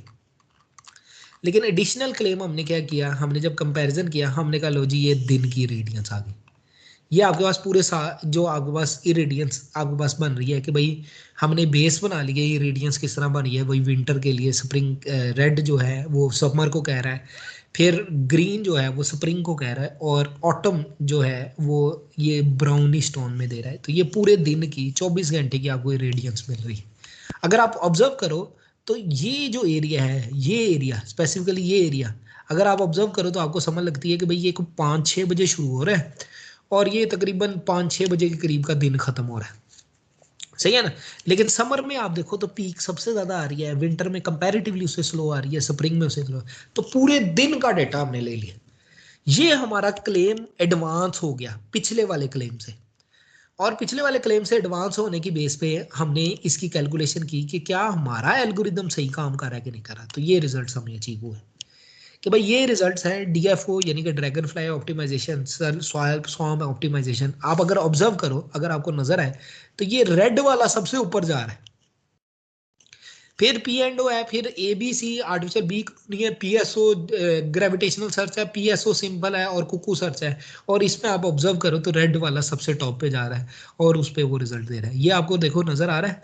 तो ये आपके पास रिजल्ट में आपको अपीयर हो रहा है कि भाई ये रेड वाले के रिजल्ट्स आपको टॉप पे आ रहे हैं। डिफरेंट सीजन्स पे हमने किया, हमने कहा लो जी हांगकॉन्ग का हमने डाटा लिया है, समर स्प्रिंग ऑटम और विंटर का डाटा लेके उस डाटा को हमने उसको इम्प्लीमेंट किया। अच्छा, नया काम हमने क्या किया? नया काम हमने ये किया कि ये हमने लैब के अंदर एक सिस्टम इम्प्लीमेंट कर दिया। ये अगर आप देखो तो यहाँ पे अगर आपको नजर आए तो ये आपके पास करंट सेंसर है, ये जो एरिया है ना ये करंट सेंसर है, और ये कन्वर्टर बना हुआ है। ये जो रेजिस्टेंस है, अगर मैं ये देखूं ये ग्रीन वाली ये रेजिस्टेंस है, इसको लोड कहते हैं। 2 ऑर्डिनोज लगाए हुए हैं, ये ऑर्डिनोज 2 लगाए हुए हैं, सही है ना। और फिर मीटर्स लगा के ये आपके पास रिजल्ट फिजिकली तौर पे एक आपके पास आउटपुट पे आ रहा है। आप अगर इधर देखो तो ये आपके पास इमुलेटर भी आ रहा है, जो आपके पास पीवी इमुलेटर आ रहा है, जो पीवी को रिप्रेजेंट कर रहा है, यानी कि पीवी के आउटपुट को रिप्रेजेंट कर रहा है। और वो एक्सपेरिमेंट रिजल्ट इस पेपर को बहुत ऊपर ले गए। इससे पहले तक हमने कभी भी एक्सपेरिमेंटल रिजल्ट्स नहीं डाले थे, और ये एक्सपेरिमेंटल रिजल्ट्स की बेस पे हमने ये रिजल्ट्स डाले जो एक्सपेरिमेंटल रिजल्ट्स थे। सिर्फ आप देखो कि पूरे पेपर में ये सिर्फ 2 रिजल्ट्स डले हुए हैं जो एक्सपेरिमेंटल रिजल्ट्स हैं, बाकी कहीं पे एक्सपेरिमेंटल रिजल्ट नहीं है। लेकिन उस एक्सपेरिमेंटल रिजल्ट ने इस पेपर के अंदर जान डाल दी और ये एक्सेप्टेबिलिटी वाली साइड पे चला गया। अपने इम्पैक्ट फैक्टर के लिहाज से ये एडवांटेज हमें दे दें, सही है। तो ये हमारे पास कंक्लूजन आ गया पेपर का, जो हमें जस्टिफाई कर रहा है कि हमने the proposed technique has been tested against renowned MPPD technique. 6 different scenarios are considered for comparison of MPPD technique. The result, analytical analysis and statistical data shows that the proposed technique significantly outperform the existing technique in terms of tracking time, power conversion, efficiency and robustness. The proposed self-swarm optimization technique is able to track a global maximum within 0.1 to 0.35 second as compared to the time taken by the ABC, PSO and cuckoo search algorithm. तो ये हमारे पास technique का implementation का result है। ये clear हो रही बात? तो ये पेपर हमने जस्टिफाई किया। अभी रिसेंटली हम एक और पेपर लिख रहे हैं इन्हीं टेक्निक्स पे, और आप अगर देखो तो कुछ ना कुछ कंट्रीब्यूशन तो की हुई है, लेकिन आपको एक चीज़ थोड़ी सी समझ भी लगेगी, जो आपने आपको क्लियर भी होगा कि काम तकरीबन एक जैसा है, लेकिन हर काम में थोड़ी सी नोवेलिटी से आपका काम एक्सेप्ट हो रहा है और वो पब्लिश हो रहा है। कंपैरेटिवली आप किसी भी रिसर्चर को पकड़ लो, आपको लगेगा कि यार ये तो हर पेपर में एक ही बात को रिपीट कर रहा है, लेकिन फिगर्स आपको सेम लगती होंगी। लेकिन अगर आप ओवरऑल पेपर की बात करो तो आपको लगेगा कि यार इसने काम किया है, कुछ चीज़ें ऐसी हैं जो नई डाली हैं। तो एज पर पॉलिसी 30% एडवांसमेंट अगर आप अपने पेपर में ले आते हो पिछले पेपर से, तो आपका पेपर पब्लिश हो जाता है। ये क्लियर होगी बात? इसमें कोई कन्फ्यूजन तो नहीं है?